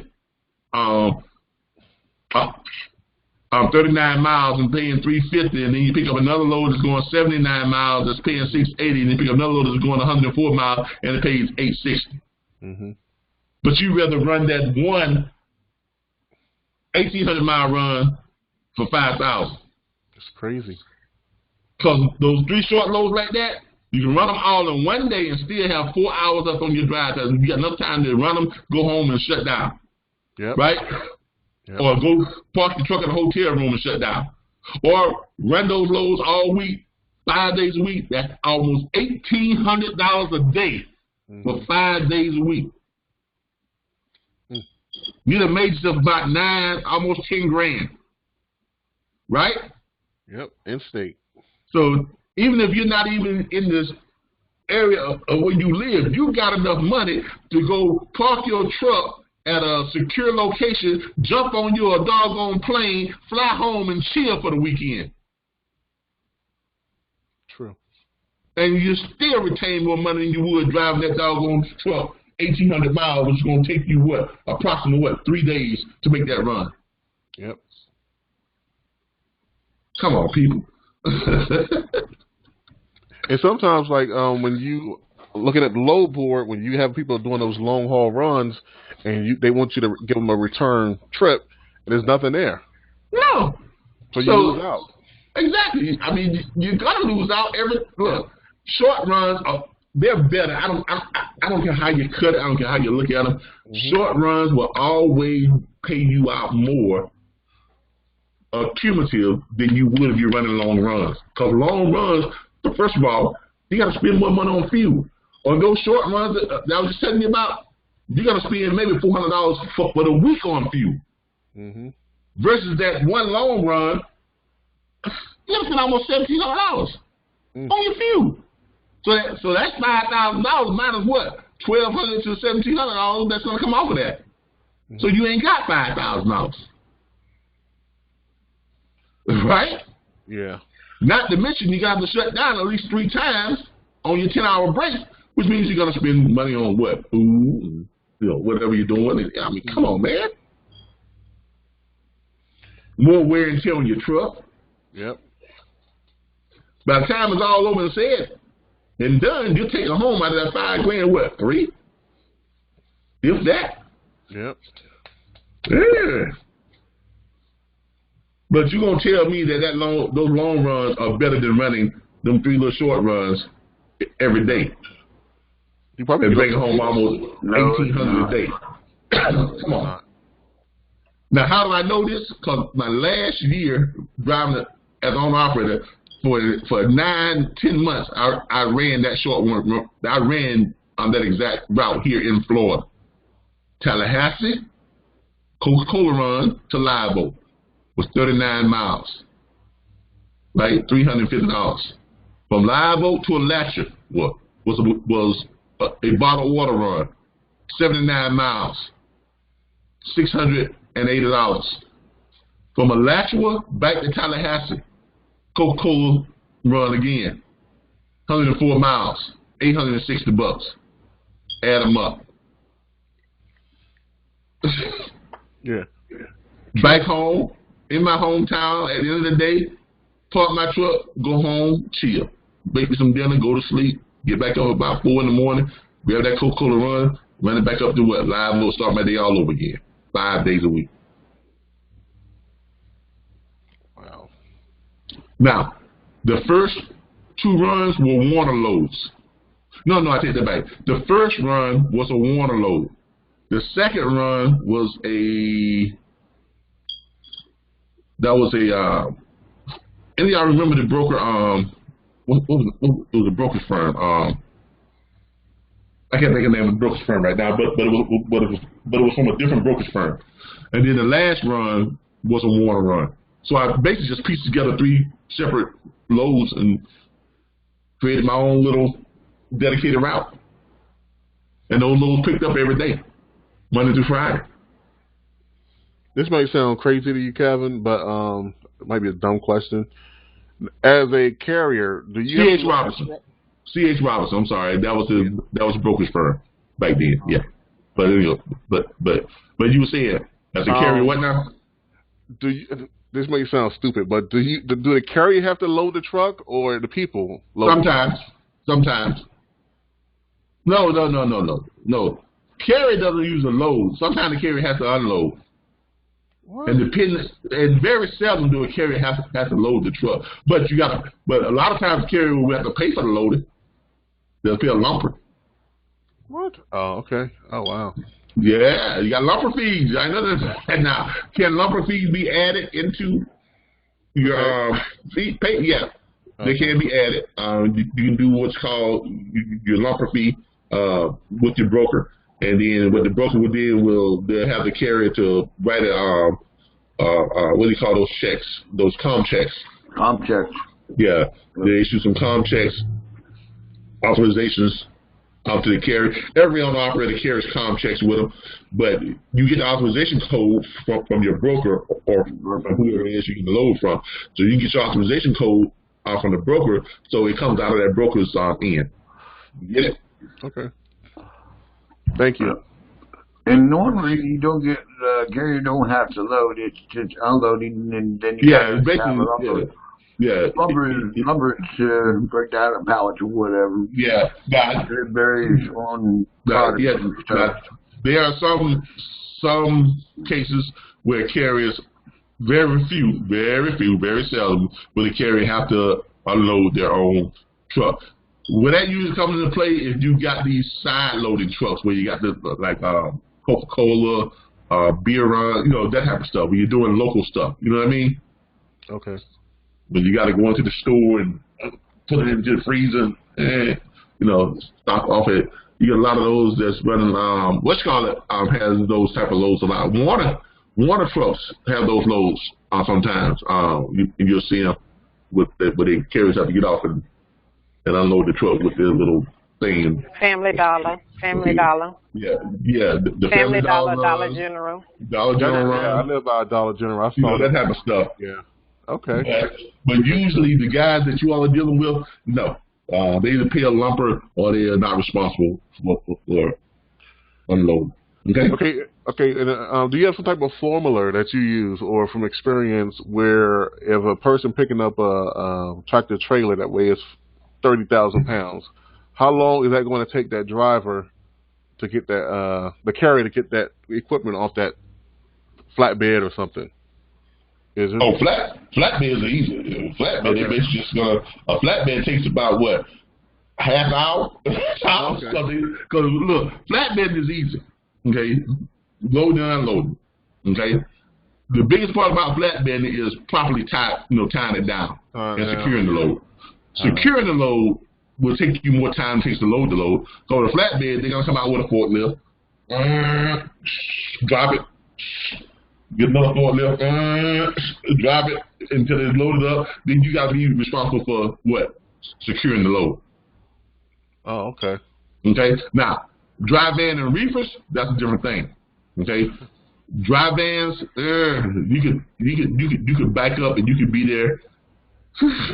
I've been backed up to what's called getting loaded.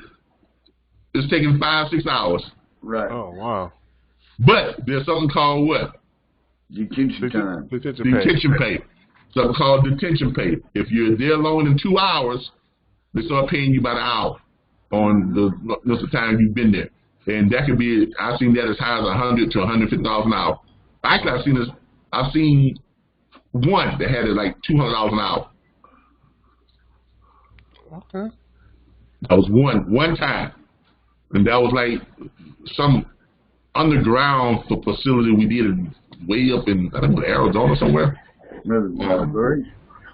Yeah, Missouri. I'm sorry. It was like going out of a big ass mountain and just going to caves and they have $200. One shipper that we was delivering for had a $200 per hour detention pay. Once you stayed over 2 hours, anything after that, $200 an hour. Who pay you that? The broker or the people? It's paid by the broker, but it's come through the shipper. Okay. The broker gets from the shipper, and the broker pays you. Okay. Anybody else? I want to hog up the meeting. I mean, you had some great questions, man. These are some of the best questions I've had in the last 2 years. I only started Sunday. No. Yeah, I mean, look. You're the perfect example of how you should treat this platform. Right. We have this time. We give you all this personal time with me, like every Tuesday, Wednesday, and Saturday. Every other Monday we have the orientation. But Tuesdays is spot training. Wednesday is Q&A. Believe it or not, I have people come to Q&A and want to ask questions. I mean, okay, why are you coming to Q&A if you're not going to ask questions? I mean, that's what it's Wednesday Q&A. Q&A stands for questions and answers. That's all it's supposed to be. And people come to Q&A, and for the first 10 minutes, I'm begging people to ask questions. Right. You should have your questions written down, and ready to rapid fire, just like that. Well, all my stuff is almost set up where I can start booking carriers, and I think I'm gonna book 5 carriers on Monday. I already got an offer.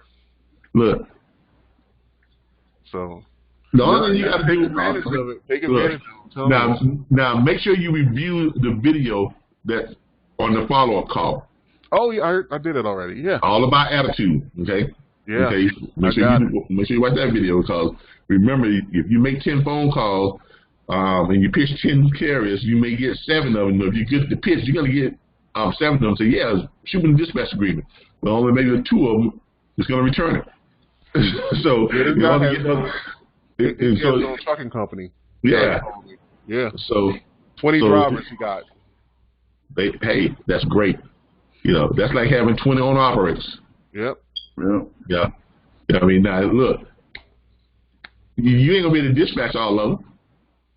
Trust me, I will. All right. We're gonna see. You're gonna need at least 1 or 2 sub dispatchers. I already got my software already in place to do all of Okay. So you're using software. Okay. Cool. I got software. Everything gets PDF. I can just send the email and get the reply back. So trust me. All right. You got your straight dispatch? Yeah. I got straight dispatch. I'm a techie. I got my your straight dispatch should be able to. You should be the average person using the straight dispatch properly. You should be able to handle. That should allow you to handle 7 to 10 carriers. Yeah. No, just by yourself. Yeah. But you got software in place, so that may help you to ease some of those. Whatever. Me personally, if I tried it, I could dispatch probably 7 or 10 comfortably, every day. But right now, I may dispatch myself. I get up in the morning and I handle 4. That's it. Okay, so you said after 10 people, you're going to need like help. Like, what does it consist of? Like, well, basically, look. And that's what I was about to go over when we were doing the what you call it here. About to go over the everybody just hold tight for a minute. All right. If you got yourself, because remember we talked about this right here. Yeah. When you get up to 12,000. Now you all do realize that once you get up to this, that's basically 12,000 a week. That's not 12,000 a month. Because remember that first week you did 3,000, right? Then the next week you added 5 more carriers and you're up to $6,000 a week. The next week you added 5 more carriers and you're up to $9,000 a week. Next week you added 5 more carriers and you're up to $12,000 a week.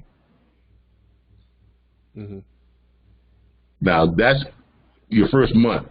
If you're making the phone calls and you're signing up 1 carrier for 10 phone calls,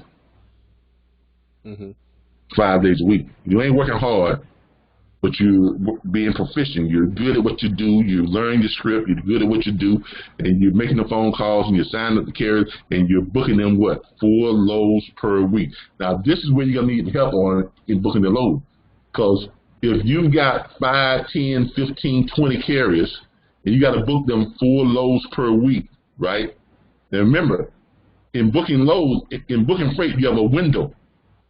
Because remember, the brokers are only available from 7 a.m. to 5 p.m., right? And most of the time, if you don't catch the brokers early in the morning, the load is already gone. Let me finish. If you don't catch the brokers early in the morning between 7 and sometimes 10 o'clock or 7 and 2, that load is gone. Yep. Right? Either the load's gone or they're gone. Exactly. So you got a window. Okay. Either the load is gone or the carrier's already found the load and they're already gone. So you got a window of about 2-3 hours that your peak window time is from that 7 a.m. 6:45 a.m. is when I start calling them doggone brokers. I try to start calling them at like 5:45, 6 o'clock, leaving a message. So when they get in, the first thing they got on the what's call it, because you usually got the last message on there, 5:45 to 6 o'clock. They start calling, leaving messages. Hey, I'm calling about load number blah blah blah. I got a carrier that's ready to pick that thing up right now. Hey, I'm calling about load number blah blah blah. I got a carrier that can pick that up. He picked up a load, which is 60 miles away, and he'll be there about 9:30 or 10 o'clock, and he can grab that load. Hey, I got a carrier that's calling on load on blah blah blah blah. He's dropping a load there at about 11 o'clock or 12 o'clock, and he'll be able to pick that one up around about 1:30, 2 o'clock. Y'all see what I just did? You can pre-book stuff by your conversation like that. Go and get the broker to agree to allow you to pick up, multiple loads, or you can piece together. So when you're doing that, you remember you only got a window. Now, if you got 20 carriers, you're trying to do that for, you ain't gonna be able to fit all of them in that window. No, that's too many. Right? No, there ain't. Unless I was just joking when I said 20. I'm not trying but you're not gonna be able to fit all of them in that window. I mean, right. You're joking, but mark my word, 2 weeks from now, you're gonna have yourself 20 carriers. Based on my comment, I can tell who's going to be really, really good at this, and who's not. And y'all mark my words. 2 to 3 weeks from now, we're going to be talking to this gentleman, and he's going to have about 20 carriers signed up. Well, if I can control, being law 500 officers, but it is going to be hard to fit book loads for 20 carriers in that window. Right. It's going to be hard to manage them within that window, unless you can do what? Clone yourself. I wish I could do that. Well, you can by hiring what? Sub-dispatchers. Efficient sub-dispatchers. Exactly. Yeah. So what you do is this. I usually break them off 5 at a time. Okay. For every 5 carriers that I sign up, you get yourself a new sub-dispatcher. Or in our case, we add another intern. Okay? So for every 5 carriers, add a sub-dispatcher. And the reason why we do it because we're dealing with interns that are not that knowledgeable at this, and they have a certain breakdown. All they got to do is just follow the thing on the screen, call this guy, here's his profile sheet, they put it up, there it is. Look at the profile sheet, see where he's at. So they have a specific set of instructions. And so when they're calling and say, hey, Mr. Jones, how you doing? I see here you're out of Tulsa, Oklahoma. Is that where you at now? No, I'm in Dallas, Texas right now. Okay. And you still want loads that's paying, blah, blah, blah, blah. Okay, great. I'll call you back in about 2 to 3 minutes. Then they go to the load board and look for loads that fit that criteria. So okay, Mr. Jones, I got 5 loads for you that fit what you're looking for. First load picks up here, goes here, pays this. First load, second load picks up here, pays this. Third load, and which one you want? Give me load number 3. All right, great. I'm gonna go ahead and make the arrangement. I should have a confirmation rate sheet for you here in about 2 minutes. Then they call it, and we have a stress to call the broker. Hey, Mr. Broker, how you doing? This is with RBBS Transport. I've got a carrier that wants load number, blah, blah, blah, blah. Okay, what's that carrier DOT number? Carrier DOT number is blah, blah, blah, blah. Okay, wait, hold up a second. Good 20 seconds later. Okay, that carrier is good to go. I'm going to shoot you over to dispatch. Go ahead and send it over to dispatch at RBBS Transport. Attention, Karen. All right, great. Send it over. Bam. Send it over to read it. Bam. Send it over to the carrier. Carrier signs it. Mr. Carrier, I just sent you over to what's called you to go ahead and sign that and get that back to me. They sign it, do the e-sign, they sign it, bam, send it back, bam, it's copy, it's right now email, bam, they send it back over to the broker. That carrier is now dispatched. Carrier's got his confirmation rate sheet, everything. He knows where to go pick up, knows where to drop off. All right, as soon as you get that, call me when you drop the load. Then they go on to what? The next carrier. Hey, Mr. Carrier, how you doing? This is Ms. Karen. Where you at right now? They can handle 5 of those. Easily. 5 you can handle. When you start getting into the realm of 10, 15, but Calvin, no, I get what you're saying. I understand. But usually when you have drivers that's in state and then traveling cross country, you have to worry about them for a couple of days, right? That would give you some type of leeway where you can bring other. I'm just asking. If you're smart, you're booking them out for the whole week. Oh, okay. If you're smart, you're booking them out for the whole week. So it's not as, I don't want people to think that this is like just simple as 1, 2, 3, 4, 5, because it isn't. But it's not calculus either. It's not advanced calculus or advanced algebra. Okay, so all I'm saying is this: you'll make a whole lot more money if you learn to give up money and make the process go smoother. Okay, because you can either do this all yourself and and have all the headaches yourself. Right. And you either gonna be a maverick or you're gonna be a goose. Not a cool. Yeah, and everybody know what happened to goose, right? So, do yourself a what's call it, and be an Iceman. You know, do yourself a favor and be an Iceman. Okay. So now, for those of you who don't know anything about Top Gun, there's a lot of Top Gun references there. Top Gun is my favorite movie. Top Gun is what made me join the military. I ain't gonna lie to you. I watched that movie 4 times and left the theater and went straight to the recruiter's office. Hey, Calvin. Wow. I did, man. I got all hype, boy. I wanted to fly jet. They said, brother, you have 21 divisions, you can't fly jets, but guess what? You can jump out of them. That's good enough for me. Wow. Let's go for it. But yeah, you can be a Maverick or you can be the Iceman. All right. Okay. Okay. Iceman was calm, cool. He was patient. You know, he weighed him out. You know, wear him down, get the right shot. Maverick always did what? Push the envelope, right? Right. Yeah. And look what happened. He got his buddy Goose killed. Yeah, go ahead. Yeah, when we bring on these our sub agents, do they have to be part of the network, or how do we go, or do we just? I mean, you cannot put them as part of the network. I mean, but they won't be able to log into the back office site. They have access to all the tools and resources. That's true. Okay, because if you start trying to give, look, don't get in the habit of giving people your logins. No, definitely not. Trust me, that's something you don't want to do. Because here's what happens. Here's what happens. You start giving people your login, and they start logging in. We think it's and we're gonna think it's you, right? Right. And we're gonna think it's you. You don't. I mean, you have no control over these people. You don't know if they're going there and change passwords. You don't know if they're running loads and not telling you about it, right? You see what I'm saying? But if you do a corporate, right? Well, you have to send us over their what?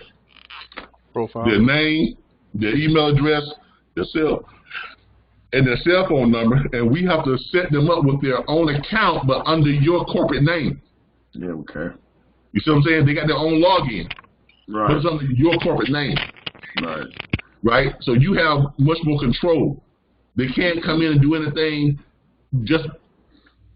they can't come in and say, well, I want to set up my own account, but not part of the such and such corporation. Before they can do that, we have to get a letter of release from you. Okay. Okay?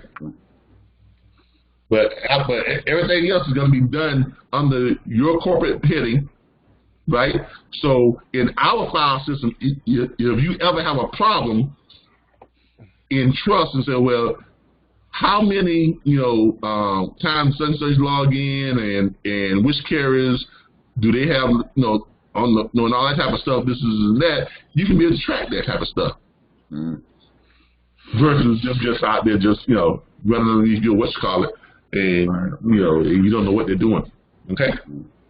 Because the way you want to set that up is if you're hiring your own sub dispatchers, you're going to have them booking freight under your company's name, and you're going to all be a part of your Square account. They're not going to have their own separate Square account. They're going to be listed as employees or team members in your Square account, so you can set the permissions where they can create the invoices, they can send stuff out, but when the money comes in, it's going into what? Your Square account. Right? So you're seeing so you'll be able to go in and pull up the loads and pull up what's being booked and what's being paid on, what's outstanding, what's delinquent, everything. And you'll know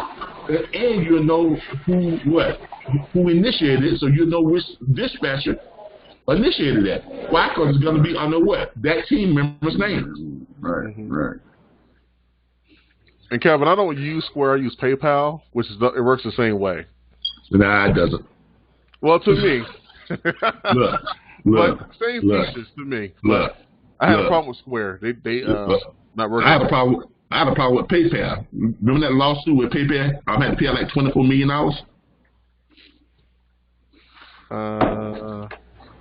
I haven't had a problem with them. I've been with them for 20 years. I was one of the initial complainants that filed that lawsuit. I'm about to log off. Click. but you know, so that's why I stopped using PayPal. I used to use PayPal when I first started my trucking business, and PayPal held up like $28,000. Dang. And I wound up losing clients and lost a lot of money. And wound up suing PayPal along with several hundred other people, and wound up getting paid out in a class action suit. But I'm sorry to hear about that's why we don't deal with PayPal. Now, me personally, I like Square because of the way you can set up your invoicing. You can track your invoicing. It's extremely professional when they click on it and pay on it. And the best thing I like about Square is they don't leave room for you to be scammed. Because here's the thing, and I'm not giving away anything by telling this. Here's what happens with PayPal, and you can stick with whoever you want to, but this is the reason why I use Square. Okay, why I promote Square. The PayPal process. I remember when I was doing my parts thing, I had a client that ordered a transmission for a 70-something Ford Shelby.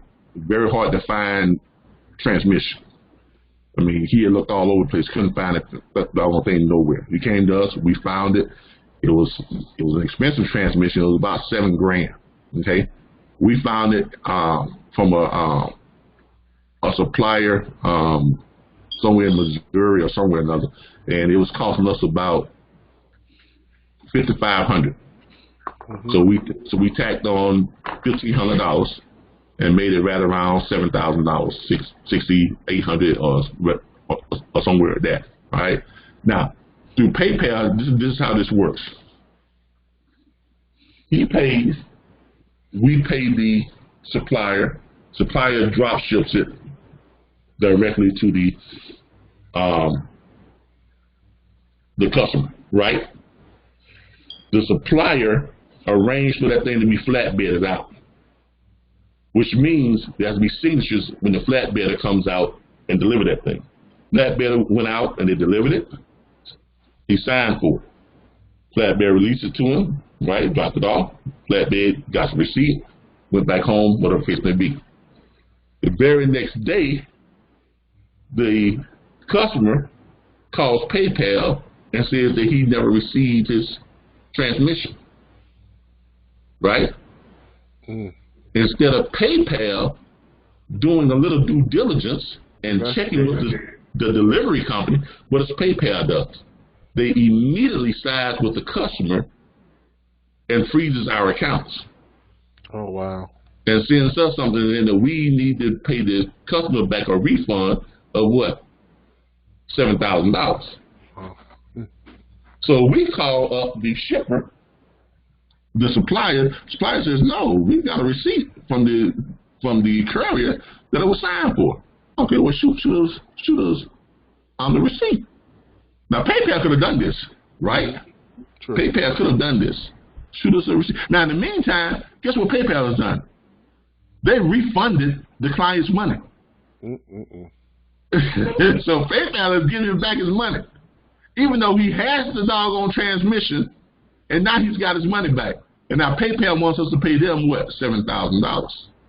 We said, no, we're going to do our research. We did our due diligence, found the receipt, found the courier, found the receipt with the signature on it.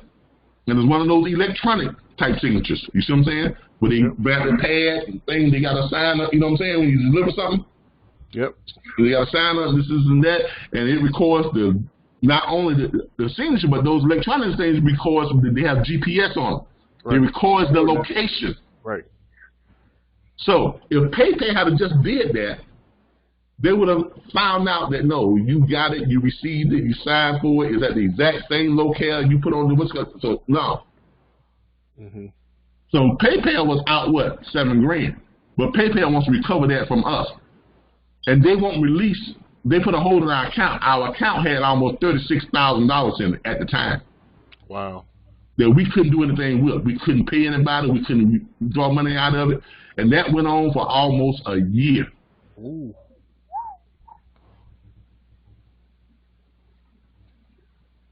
So obviously that's why we don't use PayPal anymore. But listen, so I did Square, right, initially. And I was able to send an invoice to me myself. I paid for it for $1. It went through off my credit card, off my bank account, everything. And then I went to set up some type of templates for the business. And then I couldn't access Square. I called, got a trouble ticket, everything. The person apologized. I want to have somebody from, IT call you. I don't know what's going on. On my end, I can see your account clear as day, but on your end, on my iPhone, on my computer, I couldn't even access the launch board. It goes to a dark screen. And the guy said, I see your account visible as day. So he said, I'm going to take your information and check on his phone. And he said, oh, it's showing me the same thing you sent. I sent him screenshots, everything. That wasn't a Square problem. What you have? An iPhone? Huh? You have an iPhone? I have an iPhone, I have a tablet, I have a Windows PC. So on the computer it was showing, but on the phone it wasn't? No, on his end, on the company end of Square, it was showing on his computer. Mm-hmm. So when he took my information and put it on his phone, he took my password, my username, and he put it on his phone. He was not able to sign on, so he had to create some type of trouble ticket and find out what's going on with the Square account. Yeah. So it worked for like 10 seconds, and then it just went. That was a very easy problem to fix. That has nothing to do with the actual workings of Square. That's a software problem. No. I'm not discrediting Square. I'm not. Yeah, but see, the problem with PayPal was not a software problem. No, I know. I know the full story. You told me that clear. Yeah, that's an actual a procedural problem. Yeah. And the problem with that was that had happened to several hundred other people other than myself, because it's a company procedural problem. Right. And that's where the problem is. If something that is a company procedural problem, instead of them changing their procedure, they want this. They still keep that same. They still have that same procedure now. It's the way they handle disputes versus with Square. The way they handle it is this: if someone sends me something through Square and they say, "Well, I didn't get it," or "I have a dispute with this," or "I want my money back," or "This," here's what Square does. Square doesn't freeze my account, right? Square looks at that amount of money, and then they open up a ticket on it, which means you have to go through a process. You have to contact the bank. I have 30 days to respond to that. To that dispute and present my evidence. Mm-hmm. That's why we tell you all when you all attach stuff, attach what? Your confirmation rate sheet, attach the original dispatch agreement, attach all the stuff you need to attach. Why? Because that's all can be used as evidence when it comes to your dispute. True. To protect your own self. So when you file a dispute, because anybody would say, we have people that want to do, that call up and they get the program, they keep it for 2 or 3 months, and they call and say, I want my money back. But our receipts clearly says what? No refunds. Right. Right. It says right there when you sign up, no refunds, no chargebacks. So we put all that in, and it goes through a 90-day process. At which time our accounts are not frozen. It's a 90-day process. All Square does is that next amount of money that we take in, they take a percentage of that and they put it in an escrow account, a holding account for us.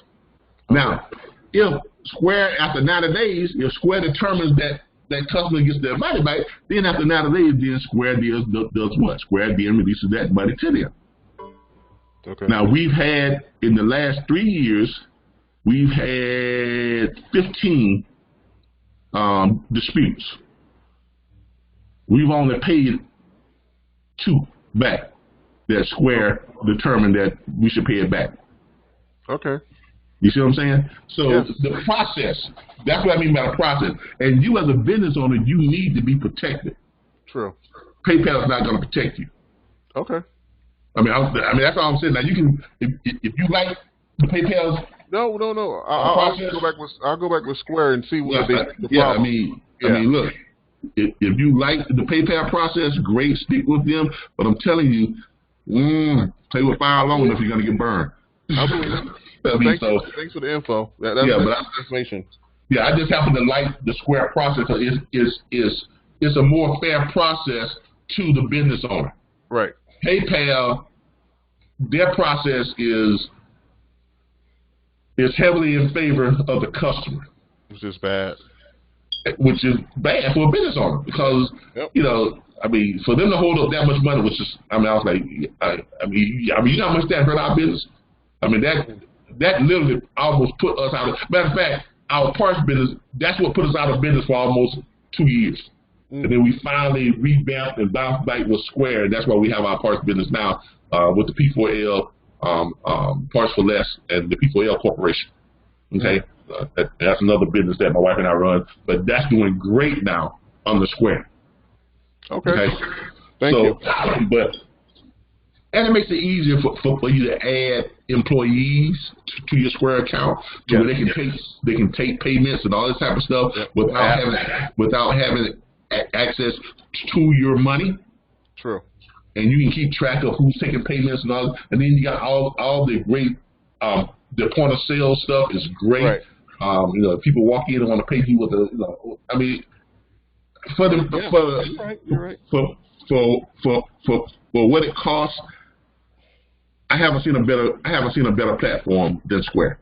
Okay. And there's no and then you get into what's called the Square Capital.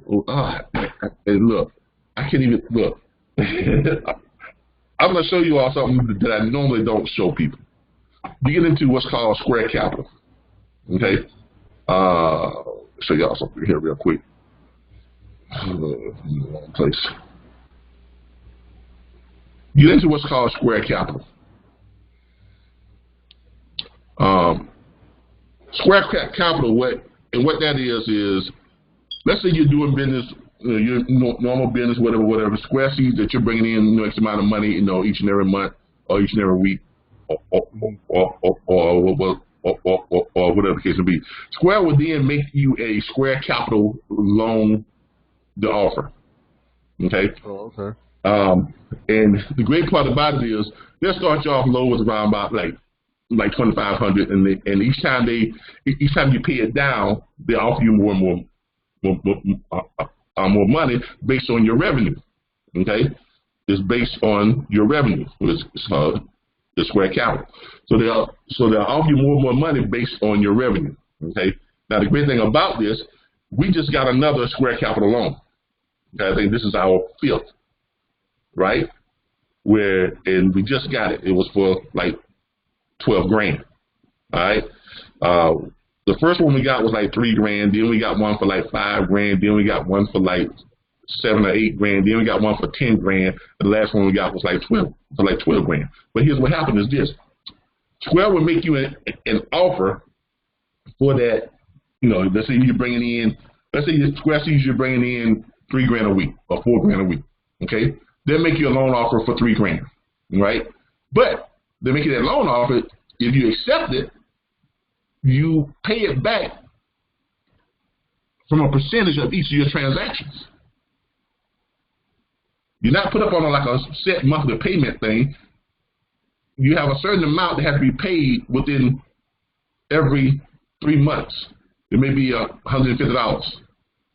It's got to be paid back within 3 months, that $150 payment. But it comes out of each of your transactions. You get the same percentage that comes out of your transaction each time you bring in a transaction. So if you're bringing in $300 on a transaction or $400 on a transaction, they're taking that 1.5% or 2% or whatever the case may be of it. You see what I'm saying? So there may be 10% where you get a $300 transaction and $30 goes back to paying back your loan. You see what I'm saying? Yeah, nice. Exactly. So and then each time the loan gets paid down to where it's less than when you paid back, I think 80% of the loan, they make you another offer, and the next offer has always been steadily going up. Okay. It's always our offer increases have increased on average about $3,000 each time they make us an offer. Mm. So the last time we made an offer, they basically just pumped. And when they make the offer, see right here, there's it here. When they made us an offer, we had $2,500 left remaining on our balance, so they gave us $10,500. So the offer was for like almost $13,000, $12,000. You see what I'm saying? Yeah, yeah. So they deposited that $10,500 right into our bank account. Wow. Was to use any kind of way we see fit. That's nice. Exactly, because cash is king, right? Yeah, better than the banks. Exactly, that's better than the banks. Yeah. And see, and now you're starting to understand why we're so hyped on Square. Yeah. Square is in a position, their stance is they want to do everything they can to help you enhance your business. True. Yeah. And that's nice. And get this, we get an entire 18 months to complete this loan payment. Wow. Which will be, which at the rate that we are taking in members, we have that paid back in about 3 or 4 months. Nice. So we average, 40, 50 new members every month. Okay. You see what I'm saying? Awesome. Yeah. So you can't beat this platform when it comes to Square is just awesome. I mean, they are awesome. So you see, they're awesome. And then there's something called where we can share the Square link, and whoever signs up from our shared Square link, we get free processes for we get like $1,000 free processing, where they don't take any percentage for stuff that we bring in.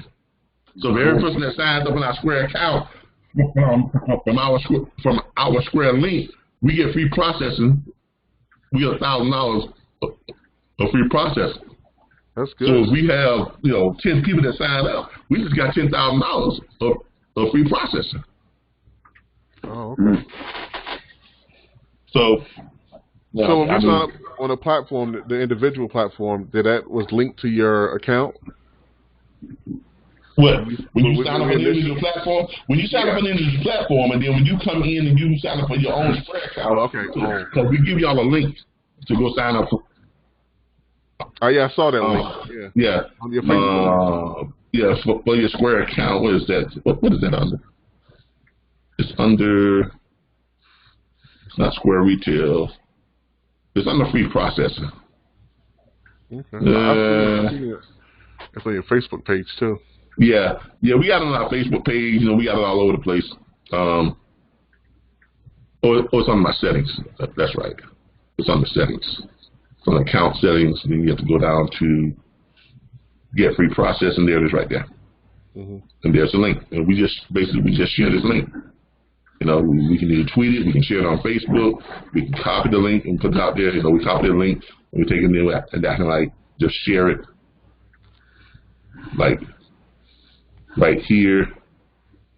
There's my messaging.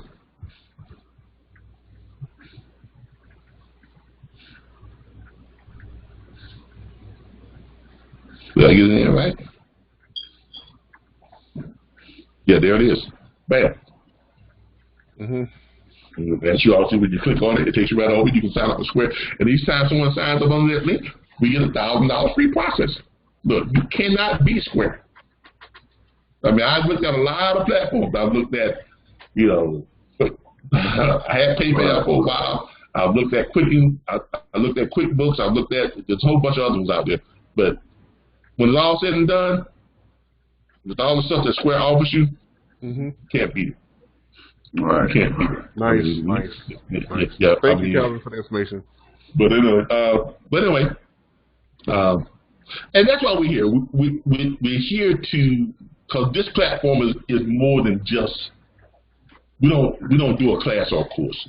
We're here to help you all to become better logistics entrepreneurs.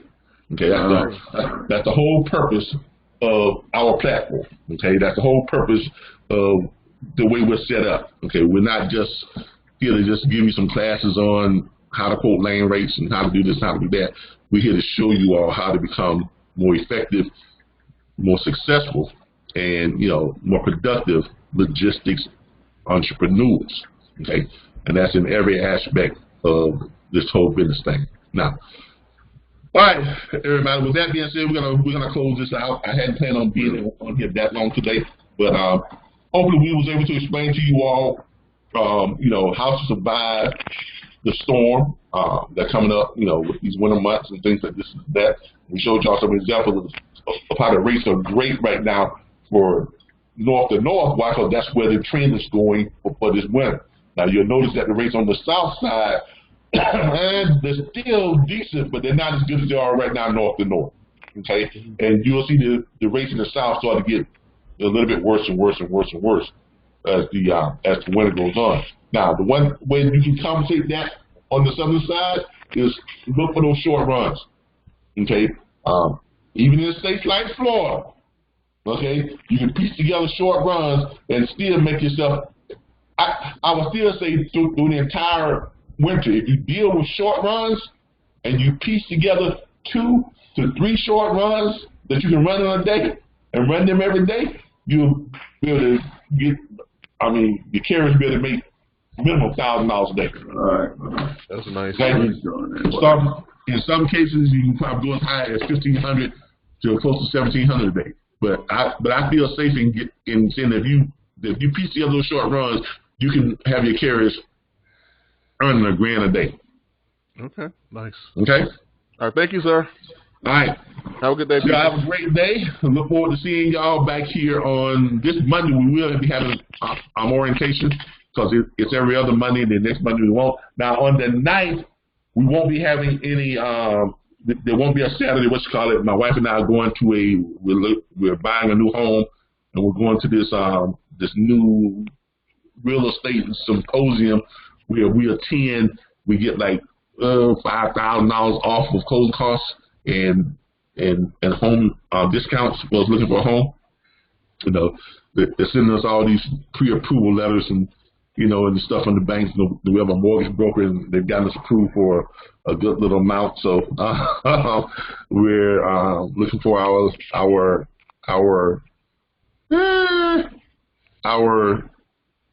nap home. I wouldn't say our dream home, but our nap home. Congratulations. Yeah, we're looking for our nap home.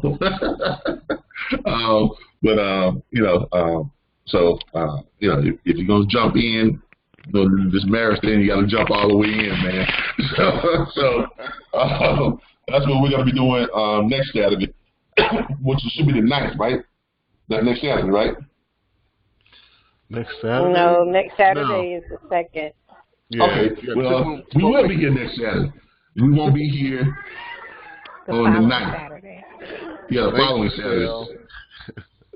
Yeah, we won't be here on the 9th. Yeah, the 9th we won't be here, but next Saturday I will be seeing you all. On the 9th I will not be seeing you all. So just keep that in mind. Hopefully you all learned something today. You all got a lot out of it. Thanks for the great questions. That's what we need. We need more. I feel bad. I'm getting beat up. Don't be, man. We need. You're the perfect example of how someone should use this platform. No, you helped me. I'm gonna help everybody out. Oh yeah, because look. When you ask a question, especially on here, everybody gets to benefit from the answer. Now, here's what I don't.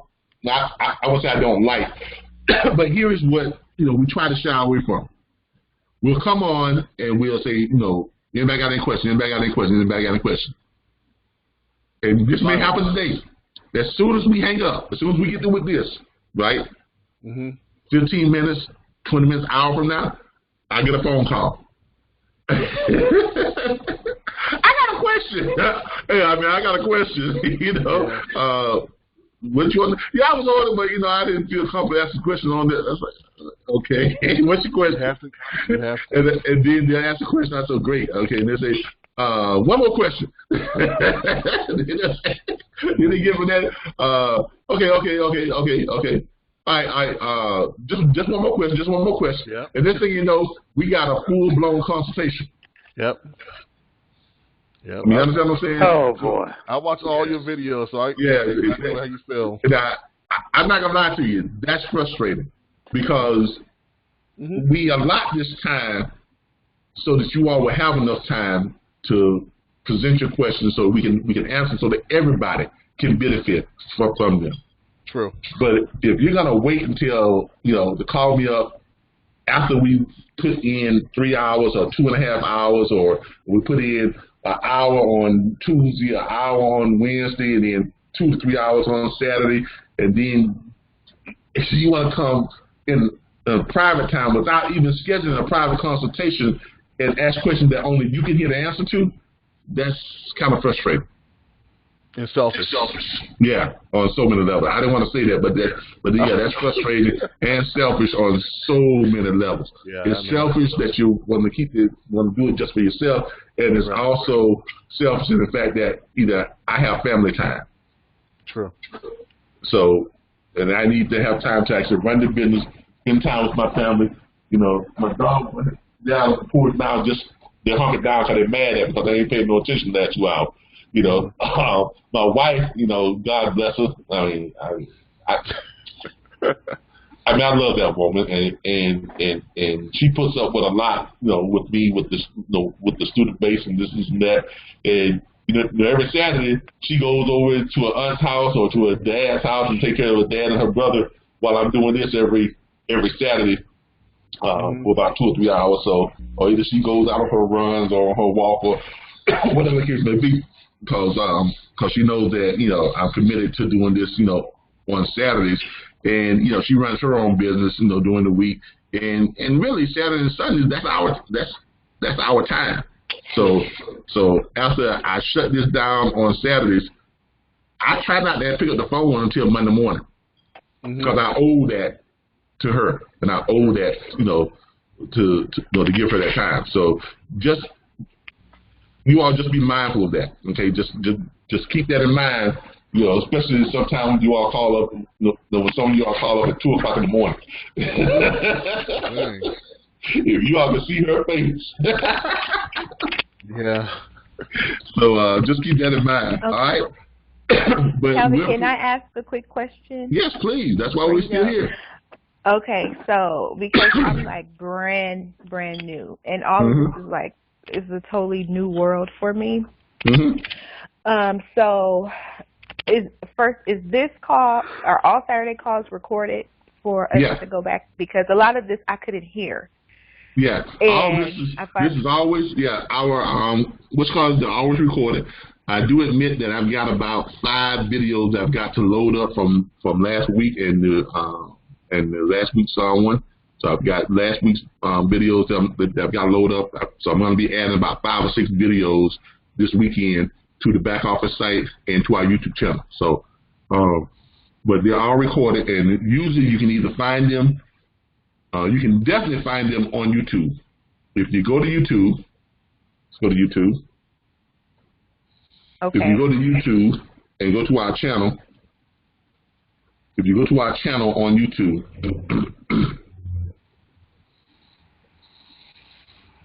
and all you got to do is when you get to YouTube, just put in RBBS.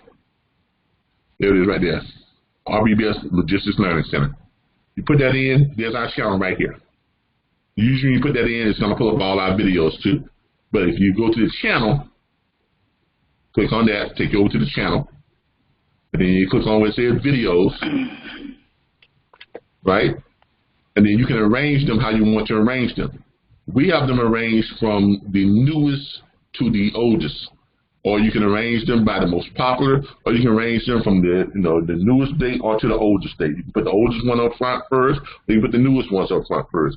We recommend you put up the newest ones first, okay, and work and look at them in that order, from the latest ones that was recently posted, and work your way down, okay. And as you can see, we've got more than 100 videos on here. And all of them are, you can see 2 hours and 54 minutes, 2 hours and 30 minutes. I mean, no one has. Yeah, I'm on the phone. What? Yeah, no one gives away more free information than we do. I don't care. We give away more information than all the other platforms sell you put together. But see, Kelvin, that's the key word, free. Yeah. Free, like your time, consultation. You don't charge people, for these videos, for this information. No. And people need to take advantage of it because when you start to shut this down, I don't know when it's going to happen, but they better get it while they can. Yeah, look, we give away so much stuff. I mean, our YouTube channel is like it's like no other. We literally give away more information than what other platforms charge you for. Yep. Yeah. And look, we think this is great, but anything like this, we have a lot of opposition. Mm-hmm. We have a lot of opposition. Y'all wouldn't believe the stuff that we get of people doing all types of stuff to get us shut down. They've tried banning us on Facebook. They've tried, all types of stuff. It's crazy. It's crazy. They had it where I couldn't post anything on Facebook for a whole month. Mm-hmm. Because someone reported that our videos were abusive. I'm like, really? And again, they don't vet anything like they should. No, they don't. Like PayPal. They just listen to whatever someone says, and they go in and they'll block you from posting for stupid stuff. Yeah, for 30 days. Yeah, I know. They said that our videos were abusive. I was like, huh? Really? I have one more quick question, Calvin. Yes, ma'am. So with the dispatch agreement, when we're sending that out, does the highlight stay there for them, or are we supposed to take that off? I mean, you can take it off, and you can leave it on. I mean, you can leave it on. It just makes it so they can see what they need to sign it, or I mean, and then we just change the date at the bottom. Yeah, you can change the date, and you can make sure you change, the stuff at the top. Anything you see where it says RBBS, you're gonna put your information there. Okay. Okay. On all of our stuff, because remember, you all don't work for us. Okay, because when we first started all this, we were brokers, and we were doing this for the people who we were hiring. We were hiring freight broker agents. Okay, we had more freight broker agents than we had gotten up to a lot of. We had at one point our brokerage firm had about 300 plus freight broker agents. That's a lot. Yeah. For a small firm, for a first year firm. All right. And remember, we were out the gate, first year firm. We hit the scene. Within the first 2 months, we had hired about 70 freight broker agents. And so we started creating this platform to train our agents. Okay, this is what we initially started doing. And then as we went along in that first year, we doing a lot of stuff, and then someone stole our MC number and identity and started running a whole bunch of auto haul freight that we didn't know anything about. Close to like $170,000 worth of auto haul freight that had ran before we caught on to them. Wow. And the only way that we caught on to this person, it was a female out of Chicago, and the only way we caught on to her is she forgot to pay someone. It wasn't on purpose.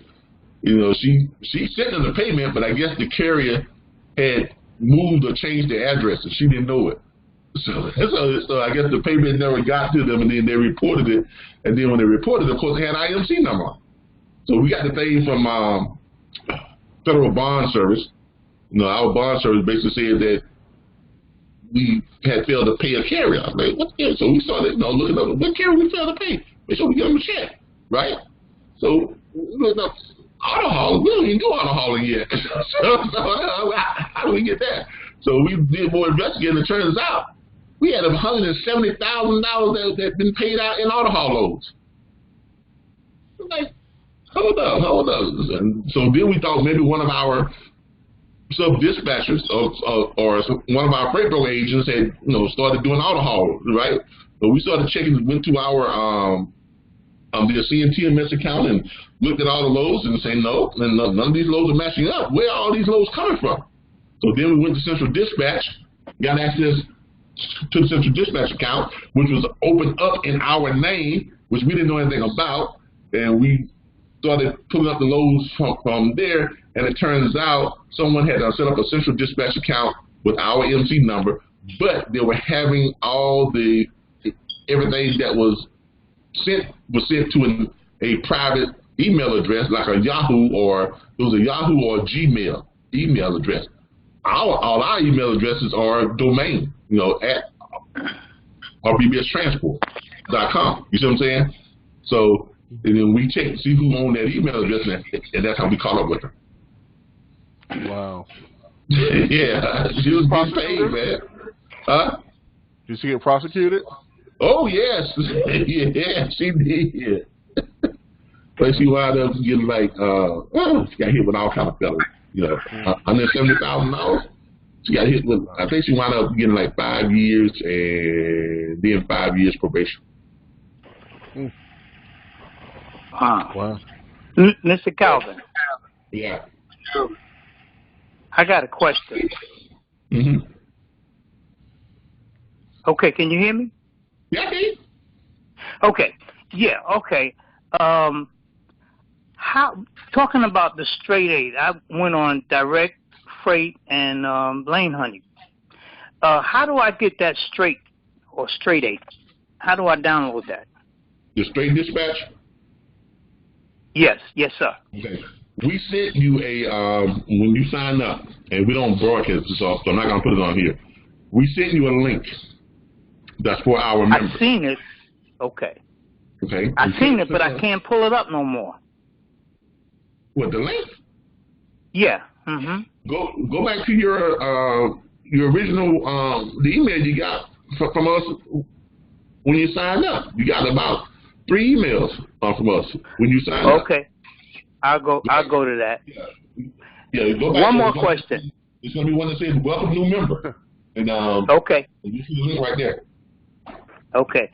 One more question. You was on Truckers Pass, and you said there was trucks at the truck stop and they didn't have a load. How do you know they didn't have a load? Because that's where the truckloads for brokers. Click that. Truckload for brokers. Okay, that's on Truckers Pass? Yeah, it's on Truckers Pass. When you go up here where it says truckload, okay, you click on truckloads for brokers or truckloads for carriers. If you click on truckloads for carriers, that means you're looking for loads. If you click on truckloads for brokers, you're looking for trucks. Right. Okay. All right. So you go to sign in on truckloads for brokers. Okay. Once you sign in, you go over here and you click on where it says truck search. Okay. All right. This way the truck locators work on load board. All truck locators on load board. There's one on Truckers Pass. There's one on 123, and I think that load board that has that power has it too. But the way this service works is this. All right. You see here where it says posted 1 minute ago, 2 minutes ago, 3 minutes ago, 4 minutes ago, 5 minutes ago, 6 minutes ago, 7, 8, 9, 10. No, all the way up to an hour or whatever the case may be, right? All right, well, it says posted. Who do you think posted those? The broker. The brokers, right? No, the carrier. The carriers, okay. Okay. Yeah, the broker can't go in here and post trucks. The carrier has to post their own trucks. Okay, all right. Yeah, see, carriers come here and they post themselves when they are available. Oh, and they're available on that part. Yeah, and it tells you how long they've been waiting for a load. Okay. How long they've been available. 25 minutes, 26 minutes, 28 minutes. How did you get there? So if we call them, that should be, a more easier prey. You know what I'm saying? Yeah, because they're sitting there, they waiting. This guy's a flatbed, here's his safer watch ratings. His authority is good, his operations is good, his safety record is good, his insurance is good, everything's all good. Okay. And it tells you, map over here tells you where they're all located at, that type of stuff. But how do you get there? When you go to when you go to Truckers Path, All right. Okay. Now, when you go to truckers path, you go over here where it says truckloads. See it right there? It'll put up a drop down. It's going to say truckloads for brokers, seamless way to find qualified carriers to move America's freight. And truckloads for carriers. Voted best load board app in 2016. Use it on the go or at your desk. Now, if you're looking for truckloads for carriers, you're looking for loads. So that's what carriers looking for, right? Loads. You're looking for truckloads for brokers. You're looking for the trucks to run loads. And we have a login for both. We give you all a login for both. Your login, it gets you into both these areas. So you all click truckloads for brokers. Click sign in. Right? And it's going to pull you up. You know, dispatch it. You know, dispatch RBBS. That's us right there. You got to come over here. Now, we don't have loads. Why? Because we're not brokers. Now, when we were brokers, we used to post our loads in here. But we're no longer brokers. Right? Okay. So we can't post loads, but we can search for what? The trucks.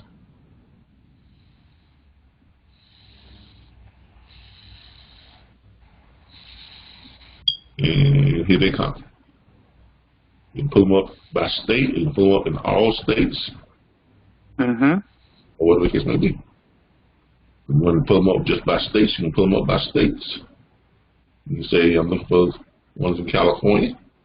And I'm only looking for, you know, you put in just reefer. You want to put in just reefer. Put in just driving. You want to put in just driving. See what I'm saying? And then you click search. I got it for all. Click search again, and it'll find the ones just in California. So if you have a map changed, went over to California.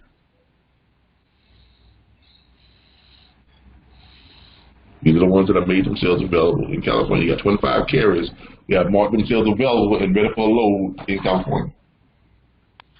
Click on the map, takes you right to that carrier that's right there at that spot. See how that works?